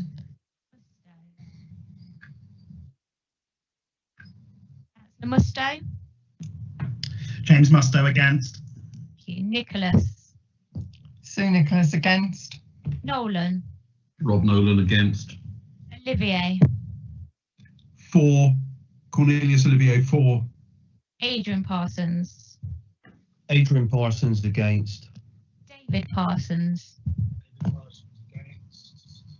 Sorry, David Parsons, could you just repeat that vote? You were very quiet. I've captured that as David Parsons against. Yeah. Jane Pascoe. Jane Pascoe against. Lionel Pascoe. Lionel Pascoe against. Painter. Adam Painter against. Piers. Councillor Piers, that's a very bad line. I took that vote as against. Thank you. Pollard. 4. Pugh. Richard Pugh against. Rand. 4. Rich. Loic Rich against. Robinson. Richard Robinson against. Rogerson. Pat Rogerson against. Rochel. Rob Rochel against. Rouse. Jordan Rouse against. Rule. Carolyn Rule against. Rushworth. Stephen Rushworth against. Thornby. Councillor Thornby, you're on mute. Councillor Saundy, 4. Thank you. Saunders. Councillor Sally Ann Saunders against. Eva. Councillor Seaver against. Simmons. Councillor John Simmons, 4. Taylor. Councillor Linda Taylor against. Ian Thomas. Ian Thomas against. John Thomas. John Thomas against. Mike Thomas. 4. Mike Thomas. Toms. Councillor Toms against. Towell. Councillor Towell, are you able to confirm your vote for me, please? Yeah, Kevin Tao against. Thank you. Tudor. 4. Ver. Councillor Ver against. Wallace. Monitoring officer. Wallace. Councillor Wallace left the meeting. Oh, I am still here. Yeah, he's leaving after this one. Councillor Wallace. But I think it's a. Oh, Councillor Wallace, we've lost you there. Have you muted yourself? I'll come back to Councillor Wallace. I didn't pick up the vote there. Did you? Sorry, oh, Mel. you're back. I am here, Mel. It's 4, definitely. Thank you very much. Councillor Peter Williams. Peter Williams against. Wills. Against. Councillor Wills against. And Wood. Councillor Wood, are you able to confirm your vote for me, please? Against. Thank you. So just to come back to councillors who haven't recorded a vote, I don't believe Councillor Callan is on the call. Councillor Craker, I don't believe, has returned to the meeting. Democratic Service Officer, can you confirm if we captured a vote for Councillor Gammon? yes, we did. Thank you. And Councillor Jewell. Yes, we did. Thank you. Thank you. Got one for Councillor Jewell as well. So, Chairman, that concludes the roll call for this vote. The Democratic Service Officer will confirm the outcome of that vote in a second. Chairman, I confirm that that vote was lost. 34 votes for, 76 against, and 3 abstentions. Thank you, and thank you, councillors. So, with the amendments and the original recommendation from the panel lost, there is nothing on the table. However, we do need to make it clear that we are required to have a scheme of allowances in place. So I'm going to move and ask my Vice Chairman, Councillor Mary May, to second the following. That is that the existing members' allowances scheme continues until the new council seeks to formally review it, with the annual index to be applied being based on the annual pay award for Cornwall Council officers. And in accordance with the council's decision on the scheme of allowances following the elections, the scheme of members' allowances for 2021 to 2022 also be approved. I think I would like to bring in the monitoring officer to comment on this before we move to a debate. First, please, Mel. Thank you. So really, Chairman, I just wanted to make it clear that this council needs to approve a scheme in order for us to be able to pay members in the new administration. So we are required legally to annually review and approve that scheme before the 31st of March. So just to be clear to members that we do need to have a scheme in place in order to be able to pay members in the new administration and beyond March this year. Thank you, Monitoring Officer. I've just put the text into the chat box on the side. Councillor May, could I invite you to second that, please? Yes, happy to second, Chairman. Councillor May. Councillors, are there councillors who wish to comment on this? I'm giving a little bit note, so I'm going to move to the vote. Monitoring Officer, you're back on, please, to lead us in a vote on this. Chairman, you do have a few X's in the box there. One from Stephen Barnes, Councillor Stephen Barnes, and I believe Councillor Julian Rand raised his hand, and I can now see an X in the box. Thank you. Also, Chairman, just to make you aware, I can't see the proposed motion in the box, so the Democratic Services team will get that copied in again, just in case. Brilliant, thank you. Oh, I think I might have got it in there now. I think my chat box was not functioning properly. Let me have a quick look. Sorry, councillors, I'm just scrolling through the chat box. Okay, so Councillor Barnes, Councillor Rand, and then we will move to the vote, I think. So Councillor Barnes. Yes, thank you, Chairman. I think to support you and to make sure for a good order of the council for the next year, we should support your motion. Thank you, Councillor Barnes.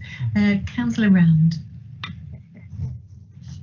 Thank you very much, Chairman. I would like to thank the Independent Remuneration Panel for their work and their efforts. I don't necessarily agree with all their conclusions, but one I did, and that was the recognition that non-exec directors on the Corserve board did get an allowance. And as I've done over 500 hours of work and commitment since becoming a non-exec director on the Corserve board in November 17, and I would point out to councillors that not only is that a commitment, there is a legal responsibility, a liability, if you like, that we don't get indemnified for.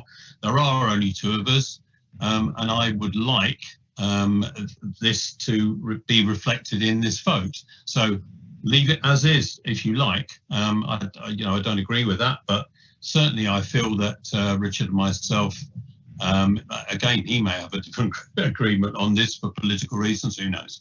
But I feel that we work really, really hard. I think the board, of course, the other directors would know that. We are the second longest serving directors on the board. So I would like that recognised. Thank you. I fully, sorry, I'm just getting a message that there's nothing in the chat box yet. I thought I put it in there, but perhaps it hasn't come through from my screen. Chairman, it is visible in there. What we can do is, if people aren't seeing it within the next few minutes, we can share a screen perhaps with that on, if the Democratic Service Officer can get that ready. But it is in there. It's just, I would imagine there might be a bit of delay for some people. Okay, thank you. Yeah, there's a lot of delay on, I think there's a lot of pressure on bandwidth with millions of children trying to study at home. First of all, Councillor Rand, I echo and amplify your words when you pay tribute to the Independent Remuneration Panel. They did conduct their review very thoroughly, very efficiently, and all their conclusions were utterly based on evidence. I also hear what you say about the NED directors. I think, though, we need to leave that to the new council, but Monitoring Officer, I would like, if possible, those comments to be noted so that when a panel convenes to review this in the new council, they do make sure they take note of Councillor Rand's comments just now. Councillor Biscoe.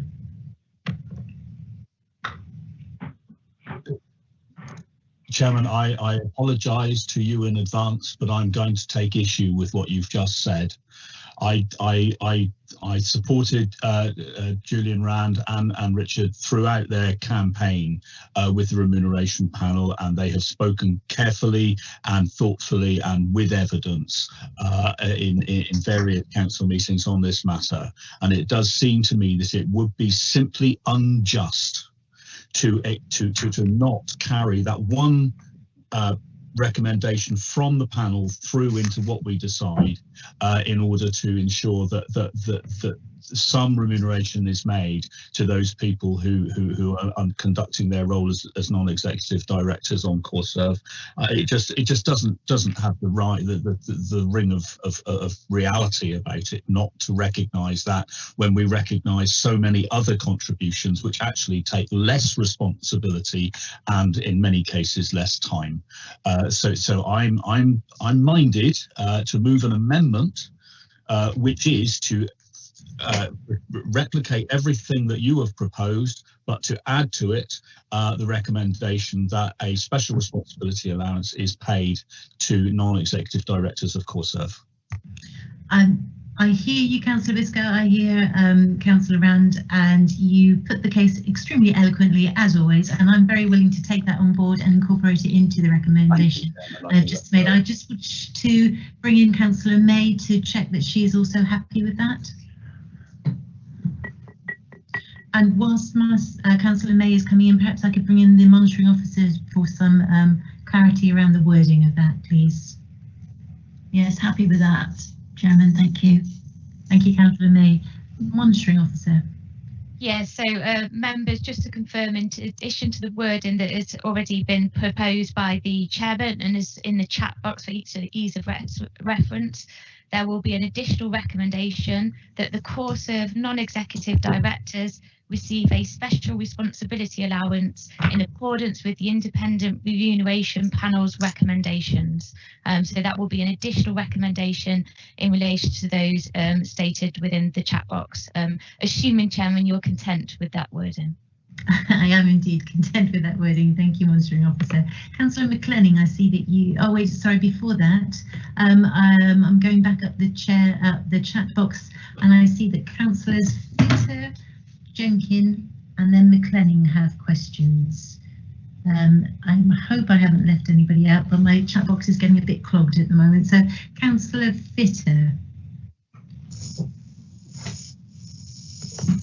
Thank you, Madam Chairman. I would certainly wish to oppose any recommendation that the non-execs on the Corserve board, or indeed any of the subsidiary companies, are paid any remuneration. They're through there by choice. I've been a non-exec on the Cornwall Airport Limited board since 2009. I've never sought for payment. I would never have wished payment, and certainly in my submission to the committee, the panel that were doing the remunerations, I made it quite clear that I would object to any support or payment being made.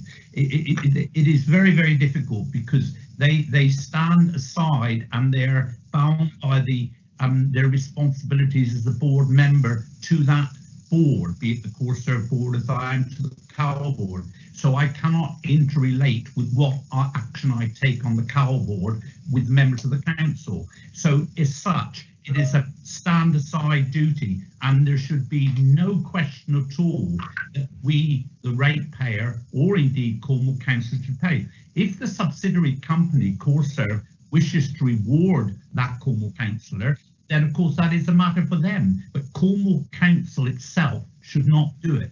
So I certainly would not support that amendment. Thank you, Madam Chairman, for your tolerance. Thank you. Thank you. So, Councillor Fitter, I hear what you're saying. I have taken on that proposal, so it has become part of the substantive now and has been seconded by the Vice Chairman. However, I am willing to vote in parts on the recommendation so that we can vote on the rest of it, apart from the motion, from the amendment, from the addition around the non-executive director pay awards. So That would be helpful to me, Madam Chairman, because I wish to support your amendment, your motion, but I cannot support it if you've tied it in with the amendment. So if you were to treat them separately, that would be marvellous. And thank you very much. I will treat them separately as part of the vote. Thank you. So Councillor Jenkin, and then McLennan, and then Rich is the order I have them in so far. Councillor McLennan first, please. Thanks, Chair. It's a bit like the comment with respect to Councillor Rand on CoreServe about 500 hours. It's like, oh, I've got my ball, you can't play with it, because I'm on Cornwall Housing with two of my colleagues on here, and we do some huge hours on so many different committees there, and there's work that goes on in between them, board meetings and other advice we give, and actually work really as a homeless officer in my spare time that I have. When I was asked by the leader at the time, Adam Payton, to join, I joked with him saying, oh, it must be 100 grand a year, this job. And he said, Mike, I can't give you anything. And I knew it wasn't anything, and I'm proud to do it. I have to support Councillor Fitter and say we took the choice to do the job. We could have said no. Knows what it entails, is a full-on job, but I love doing it, and I don't expect any reward for doing it. And I support John Fitter and would like to second if he's going to put a proposal. Thank you. Thank you, Councillor McLennan. And I'm seeing that Councillor Rich has withdrawn his question, so I'm going to go then on to Councillor Gammon. Councillor Gammon, please. Yes, thank you. I was also, as a member of the Cornwall Housing Board, I consider it an honour to be able to do so. And I was just going to do as Councillor McLennan has done and second Councillor Fitter. Thank you, Councillor Gammon. So Councillor Wills has also indicated that he's going to withdraw his question, so I'm moving on to Councillor Pearce, please. Hello, Madam Chairman. You're quite faint, Councillor Pearce. Oh, I was going to say, I hoped I'd managed to fix my mic problems. Can you hear me? Oh, that's better, yes. Okay. Yeah, it was just a point of clarification. I don't believe in increasing councillor remuneration at this particularly difficult time. And obviously, talking about NED remuneration, since I stand as a NED, makes me seem rather self-serving. But I would like to clarify the point that John made, which is if the boards feel the NEDs should be remunerated, then the boards should remunerate, then the companies should remunerate them. The fact is the companies have tried to do that on many occasions and have been told by the council they cannot. I have been working on this for some time, and the point that the council made was that only the council can make this decision. So having fought for this for a long time, to then hear that the boards should do it, well, the boards have tried. This is firmly been placed back in the council's hands, and that's where we are now. Thank you. Indeed, thank you. Yes, I'm fully aware of the background that has gone into a lot of these discussions. Councillor Batters next, and I see that Councillor Holly has his hand up. So Councillor Batters and then Councillor Holly, please. Thank you, Chair. I do agree with Councillor Fitter, Councillor McClellan and Councillor Gammon on this. There are 5 of us, including Councillor Rule from Mullion, who travels all the way up to Plymouth under normal circumstances for the crime panel meetings. And many a time we've had to travel, some of us have had to travel up to Exeter to certain meetings. Again, I took it on, delighted to serve the crime panel, and I'm happy as I am. I don't need remuneration. I think we have to be very careful where we might be going with this. If you take it on knowing there's no remuneration, don't moan 5 years later, 4 years later, whatever. Thank you. Thank you, Councillor Batters. Councillor Holly, please. Thank you, Madam Chairman. It's fairly simple, and it's I'm not going to repeat everything, but we have not got a proper report on this and the implications for the other parts of the council where people serve outside of the council. And if we're going to go ahead, we should have that report first. So I couldn't possibly support it at this point. Thank you. Thank you, Councillor Holly. I'm going to bring in the monitoring officer. Mel, could you respond on the financial implications first, please? Yeah, sure. So Hilary, with the motion as tabled, this would deliver a savings of £535,338. If we take on board, as you have, Hilary, with the payment for the NEDs, that reduces that to £529,561.12. So those are the financial implications of this decision, Chairman. And as confirmed previously to members, we do need a scheme. We're required to create a scheme before the end of March, and therefore we do need an approved scheme in place by the end of March to ensure that we can pay you all going forward. Thank you, Mel. I'm going to invite Councillor Biggs to speak, and that's going to be the last speaker on this. And I will confirm what I said earlier, that we will take the vote in parts and separate the vote on allowances for the NED from the main substantive. So Councillor Biggs, please. Yes, thank you very much, Chairman.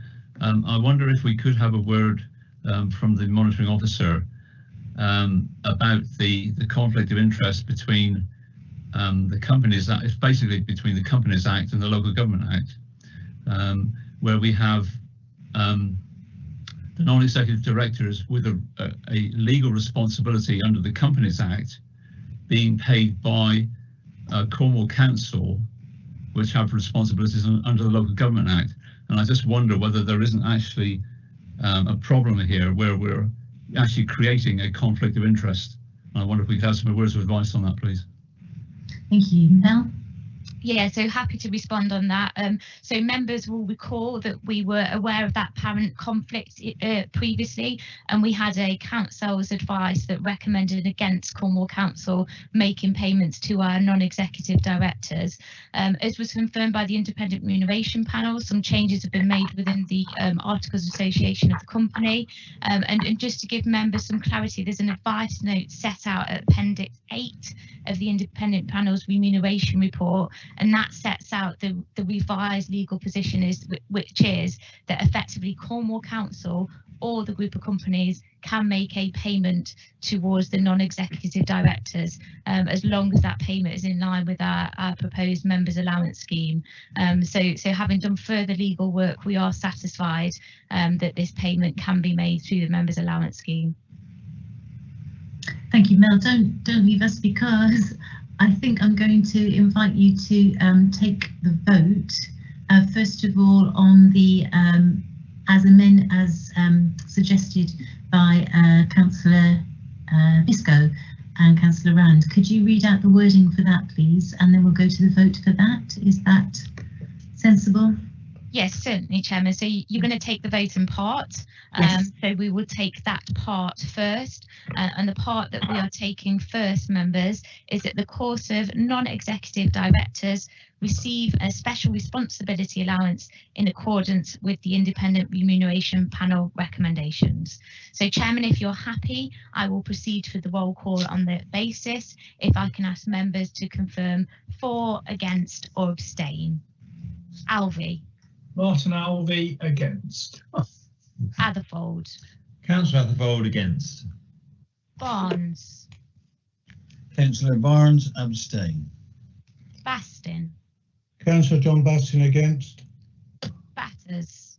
Chris Batters against. Biggs. Councillor Biggs, are you able to confirm your vote for me, please? Yes, Dave Biggs against. Thank you. Biscoe. For. Jeff Brown. Councillor Jeff Brown, are you able to confirm your vote for me, please? I'll come back to Councillor Jeff Brown. Councillor Malcolm Brown. Malcolm Brown against. Bull. Jackie Bull against. Burden. Against. Buscombe. Richard Buscombe against. Allen, I don't believe is on the meeting. Chopak. Vicky Chopak against. Code.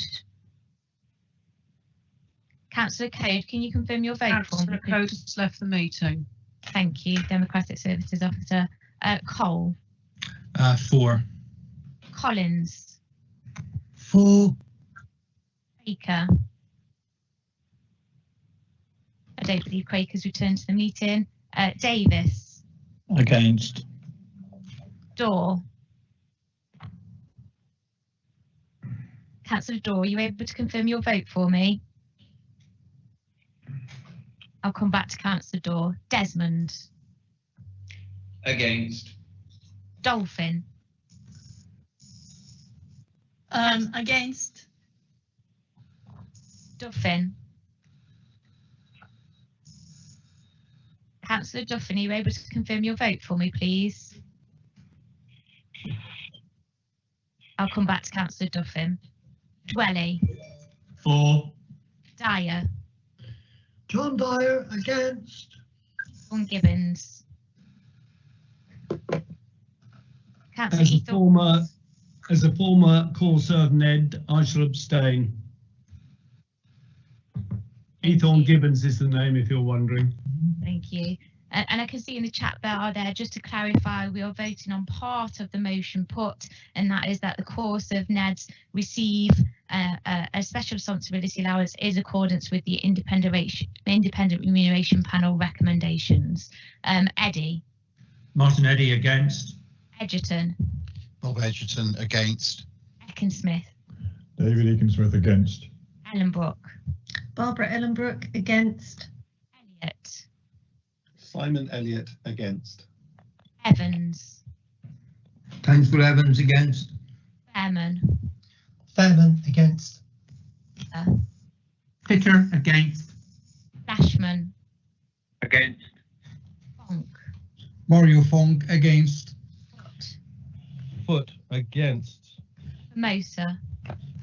Mark Formosa against. Frank. Hilary Frank, for. French. Councillor French, abstain. Frost. Frost abstain. Gammon. Councillor Gammon against. German. Julian German, for. Giles. Councillor Giles against. Aid. Greenslade against. Harding. Roger Harding against. Chris. David Harris against. Harvey. Oh, Councillor Harvey, that was a bad line. Could you just repeat that vote for me, please? Adrian Harvey against. Thank you. Hawkin. Against. Hawkins. Councillor Hawkins against.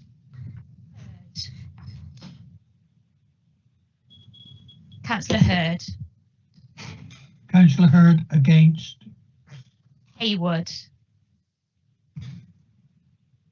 Councillor Haywood, are you able to confirm your Councillor vote? Haywood has left the meeting temporarily, monitoring officer. Thank you, Democratic Services Officer. Holly. Against. James. Councillor James has also left the meeting for the foreseeable future. Okay. Jenkin. Councillor Jenkin, abstain. Jewell. Councillor Jewell against. Jordan. Councillor Barry Jordan against. Marek. I don't believe Kazmarek is still on the call. Keeling. Councillor Keeling, can you confirm your vote for me, please? I'll come back to Councillor Keeling. Councillor Kenny. Against. Councillor Kirkham. Abstain. Knightley. Against. LeBroy. LeBroy against. Lennox Boyd. Sheila Lennox Boyd against. Long. Councillor Andrew Long, abstain. Luke. Councillor Luke, abstain. Colin Martin. Councillor Colin Martin. Sorry, Colin Martin against. Thank you. John Martin. John Martin against. Massey. Councillor Massey against. May. Against. McCarthy. Matthew McCarthy against. McKenna. Councillor Jim McKenna, against. McLenning. Councillor McLenning against. Andrew Mitchell. Councillor Andrew Mitchell, against. Pete Mitchell. Councillor Pete Mitchell against. Monk. Councillor Monk against. Moorcroft. Against. Mould. Councillor Carol Mould against. Musto. James Musto against. Nicholas. Councillor Sue Nicholas against. Nolan. Rob Nolan against. Olivier. Cornelius Olivier abstain. Adrian Parsons. Adrian Parsons against. David Parsons. David Parsons against. Jane Pascoe. Jane Pascoe against. Lionel Pascoe. Lionel Pascoe against. Inter. Adam Painter against. Pears. As a CoreServe director, I have to abstain, I think. Pollard. Against. Pugh. Richard Pugh against. And 4. Rich. Councillor Rich, are you able to confirm your vote for me, please? I'll move on. Robinson. Robinson. Richard Robinson against. Rogerson. Pat Rogerson abstain. Rotchell. Councillor Rob Rotchell against. Rouse. Jordan Rouse against. Rule. Carolyn Rule 4. Rushworth. Against. Sawnby. Councillor David Sawnby abstain. Saunders. Councillor Sally Ann Saunders against. Seaver. Councillor Phil Seaver against. Simmons. Councillor John Simmons against. Taylor. Councillor Linda Taylor against. Ian Thomas. Ian Thomas against. John Thomas. John Thomas against. Mike Thomas. Mike Thomas 4. Toms. Councillor Toms against. Howell. Kevin Towell against. Tudor. Councillor Tudor abstain. Ver. Councillor Ver. Councillor against. Councillor Wallace, I believe, has left the meeting. Is that correct, Democratic Services Officer? I'm still here. Oh, you're still here. Agenda, because obviously, Okay. I'm against Thank you for staying with us. Councillor Wallace, was that Just against? abstain just with this. Abstain, thank you. Peter Williams. Councillor Peter Williams against. Wills. Councillor Paul Wills 4. Wood. Against. So final call for those who didn't respond when I called their name. Jeff Brown, final call for your vote. Yes, Jeff Brown against. Apologies. Councillor Duffin, final call for your vote. No vote recorded. Councillor Keelan, final call for your vote. No vote recorded. Councillor Rich, final call for your vote. No vote recorded. Chairman, that concludes the roll call. If you just give us a few seconds, we will confirm the outcome of that vote. Chairman, that vote was lost. 10 votes for, 80 against, and 14 abstentions. Okay. Thank you. Thank you, members. So now we're going to move to the motion, which will not include any reference to payment for non-executive directors. I will read it out. So there are 3 points to the motion now. It says, the members of the Independent Remuneration Panel be thanked for the conscientious and detailed manner in which they have concluded their review and formulated recommendations. 2, that the existing members' allowances scheme continues until the new council seeks to formally review it, with the annual index to be applied being based on the annual pay award for Cornwall Council officers. In accordance, and then 3, in accordance with the council's decision on the scheme of allowances following the elections, the scheme of members' allowances for 2021 to 2022 be approved. So, monitoring officer, if I could invite you back in again, and whilst you are coming back in, just remind councillors that we are required to have a scheme of allowances in place. Monitoring officer, I can see that there's a question for clarification from Councillor Colin Martin. Councillor Martin. Thank you. I'm not quite sure when exactly the officers' pay award is decided. Am I right in thinking that last year it was sometime in the autumn that it was finally settled after a long drawn out negotiation and then backdated to April? So I'm not clear if we're saying we're going to be paying councillors in line with the staff pay award. Does that mean that this might be a pay rise for councillors, or it might be a pay freeze for councillors, and we won't actually know until some months later, at which point it could be backdated? Is that the situation that we're being asked to vote for? So the first point I'd make is that it's quite common for these schemes to be aligned with staff pay increases, and indeed this council has had that in place since 2017. So at the back end of last year, you were right to say that staff received an increase in payment which was backdated, which members will have also received during that period of time. Going forward, it will depend on how those pay negotiations go, and as you rightly say, Councillor Martin, that could be anything from a pay freeze to an increase. That is an unknown, but as I've said, it is quite common for these types of schemes to be linked with staff pay increases. Thank you. That's clear that what we're voting for isn't particularly clear, but that's fine. Thank you. You answered my question. Thank you. Thank you. So now I'm just looking at the chat box, but I'm going to move to the vote, please, Monitoring Officer. Okay, so if I can ask councillors vote for, against or abstain, and this is on the motion that Hilary has outlined to provide a members allowance scheme for Cornwall Council. Alvey. Martin Alvey, 4. Fold. Councillor Hatherfold, 4.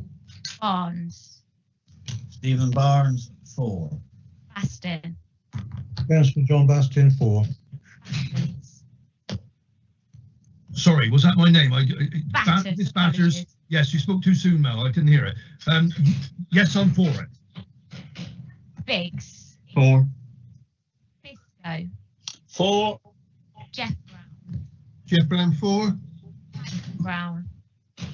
4. Was that my name, Mel? Councillor Sorry. Ball. Sorry. Jackie Ball, 4. Burden. Neil Burden, 4. Buscombe. Richard Buscombe, 4. Allen. Leaving the meeting, so Chopak. Nikki Chopak, 4. Code, I believe, has left the meeting. Takes Cole. us 2.5 hours to vote for what we're already getting at the moment. Councillor Rushworth, I can hear you, sorry. please. Can you mute your microphone? Councillor Cole.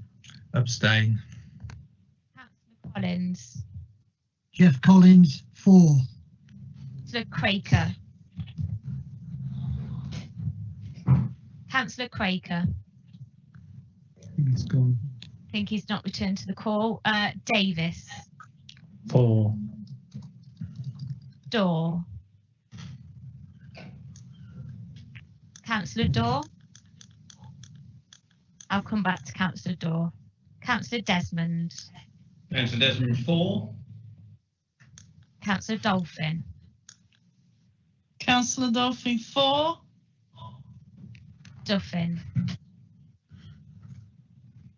I'll come back to Councillor Duffin, but believe she may have left the call. Dwelly. Councillor Dwelly, are you able to confirm your vote for me, please? Sorry, 4. Thank you. Dyer. John Dyer, 4. Ethorn Gibbons. Mike Ethorn Gibbons, 4. Eddie. Martin Eddy, 4. Edgerton. Bob Edgerton, 4. Ekinsmith. David Ekinsmith, 4. Ellenbrook. Barbara Ellenbrook, 4. Elliott. Simon Elliott, 4. Evans. Councillor Evans, 4. Fairman. Dominic Fairman, 4. Councillor Fitter, are you able to confirm your vote, please? 4. Thank you. Flashman. 4. Funk. 4. Councillor Jersey Foot, 4. Moser. Mark Formosa 4. Frank. Hilary Frank 4. French. French 4. Frost. Frost abstain. Gammon. Councillor Gammon abstain. German. Julian German against. Giles. Councillor Giles. Giles 4, sorry. Greenslade. Greenslade 4. Harding. Roger Harding 4. Harris. David Harris 4. Harvey. Adrian Harvey 4. Against. Hawkins. Hawkins 4. Hurd. John Hurd 4. Believe Councillor Hayward has left the meeting. Holly. 4. Believe Councillor James has left the meeting. Jenkin. Abstain. Ball. Councillor Alan Jewell 4. Jordan. Barry Jordan 4. Believe Councillor Kazmarek has left the meeting. Keelan. Councillor Keelan, are you able to confirm your vote? Kenny. Joanna Kenny 4. Kirkham. Abstain. Knightley. Councillor Knightley, are you able to confirm your vote, please? Yes, sorry, Councillor Knightley 4. LeBroy.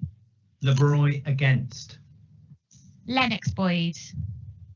Councillor Sheila Lennox Boyd 4. Long. Councillor Andrew Long abstain. Councillor Luke, are you able to confirm your vote for me, please? Sorry, you caught me mid-slurp of tea there. Councillor Luke abstain.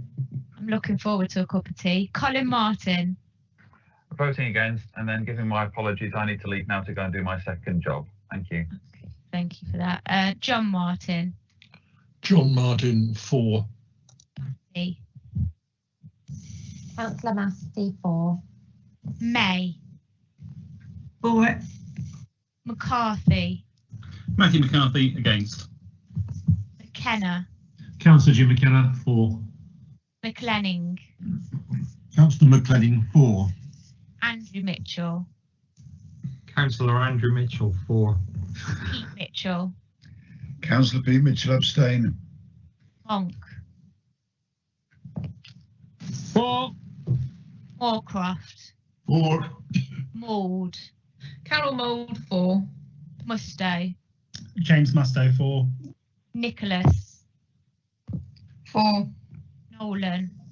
Rob Nolan 4. Olivier. Abstain. Adrian Cornelius Parsons. Olivier abstain, yeah. Thank you, Cornelius. Adrian Parsons. Adrian Parsons 4. David Parsons. David Parsons 4. Go. Jane Pascoe 4. Pascoe. Lionel Pascoe 4. Painter. Adam Painter 4. Piers. Richard Pears 4. Pollard. John Pollard abstain. Pugh. Richard Pugh 4. Rand. Julian Rand against. Rich. Levitt Rich 4. Thank you. Robinson. Richard Robinson 4. Rogerson. Pat Rogerson 4. Rotchell. Councillor Rob Rotchell 4. Rouse. Councillor Rouse, are you able to confirm your vote for me? Jordan Rouse 4. Ball. Carolyn Rule 4.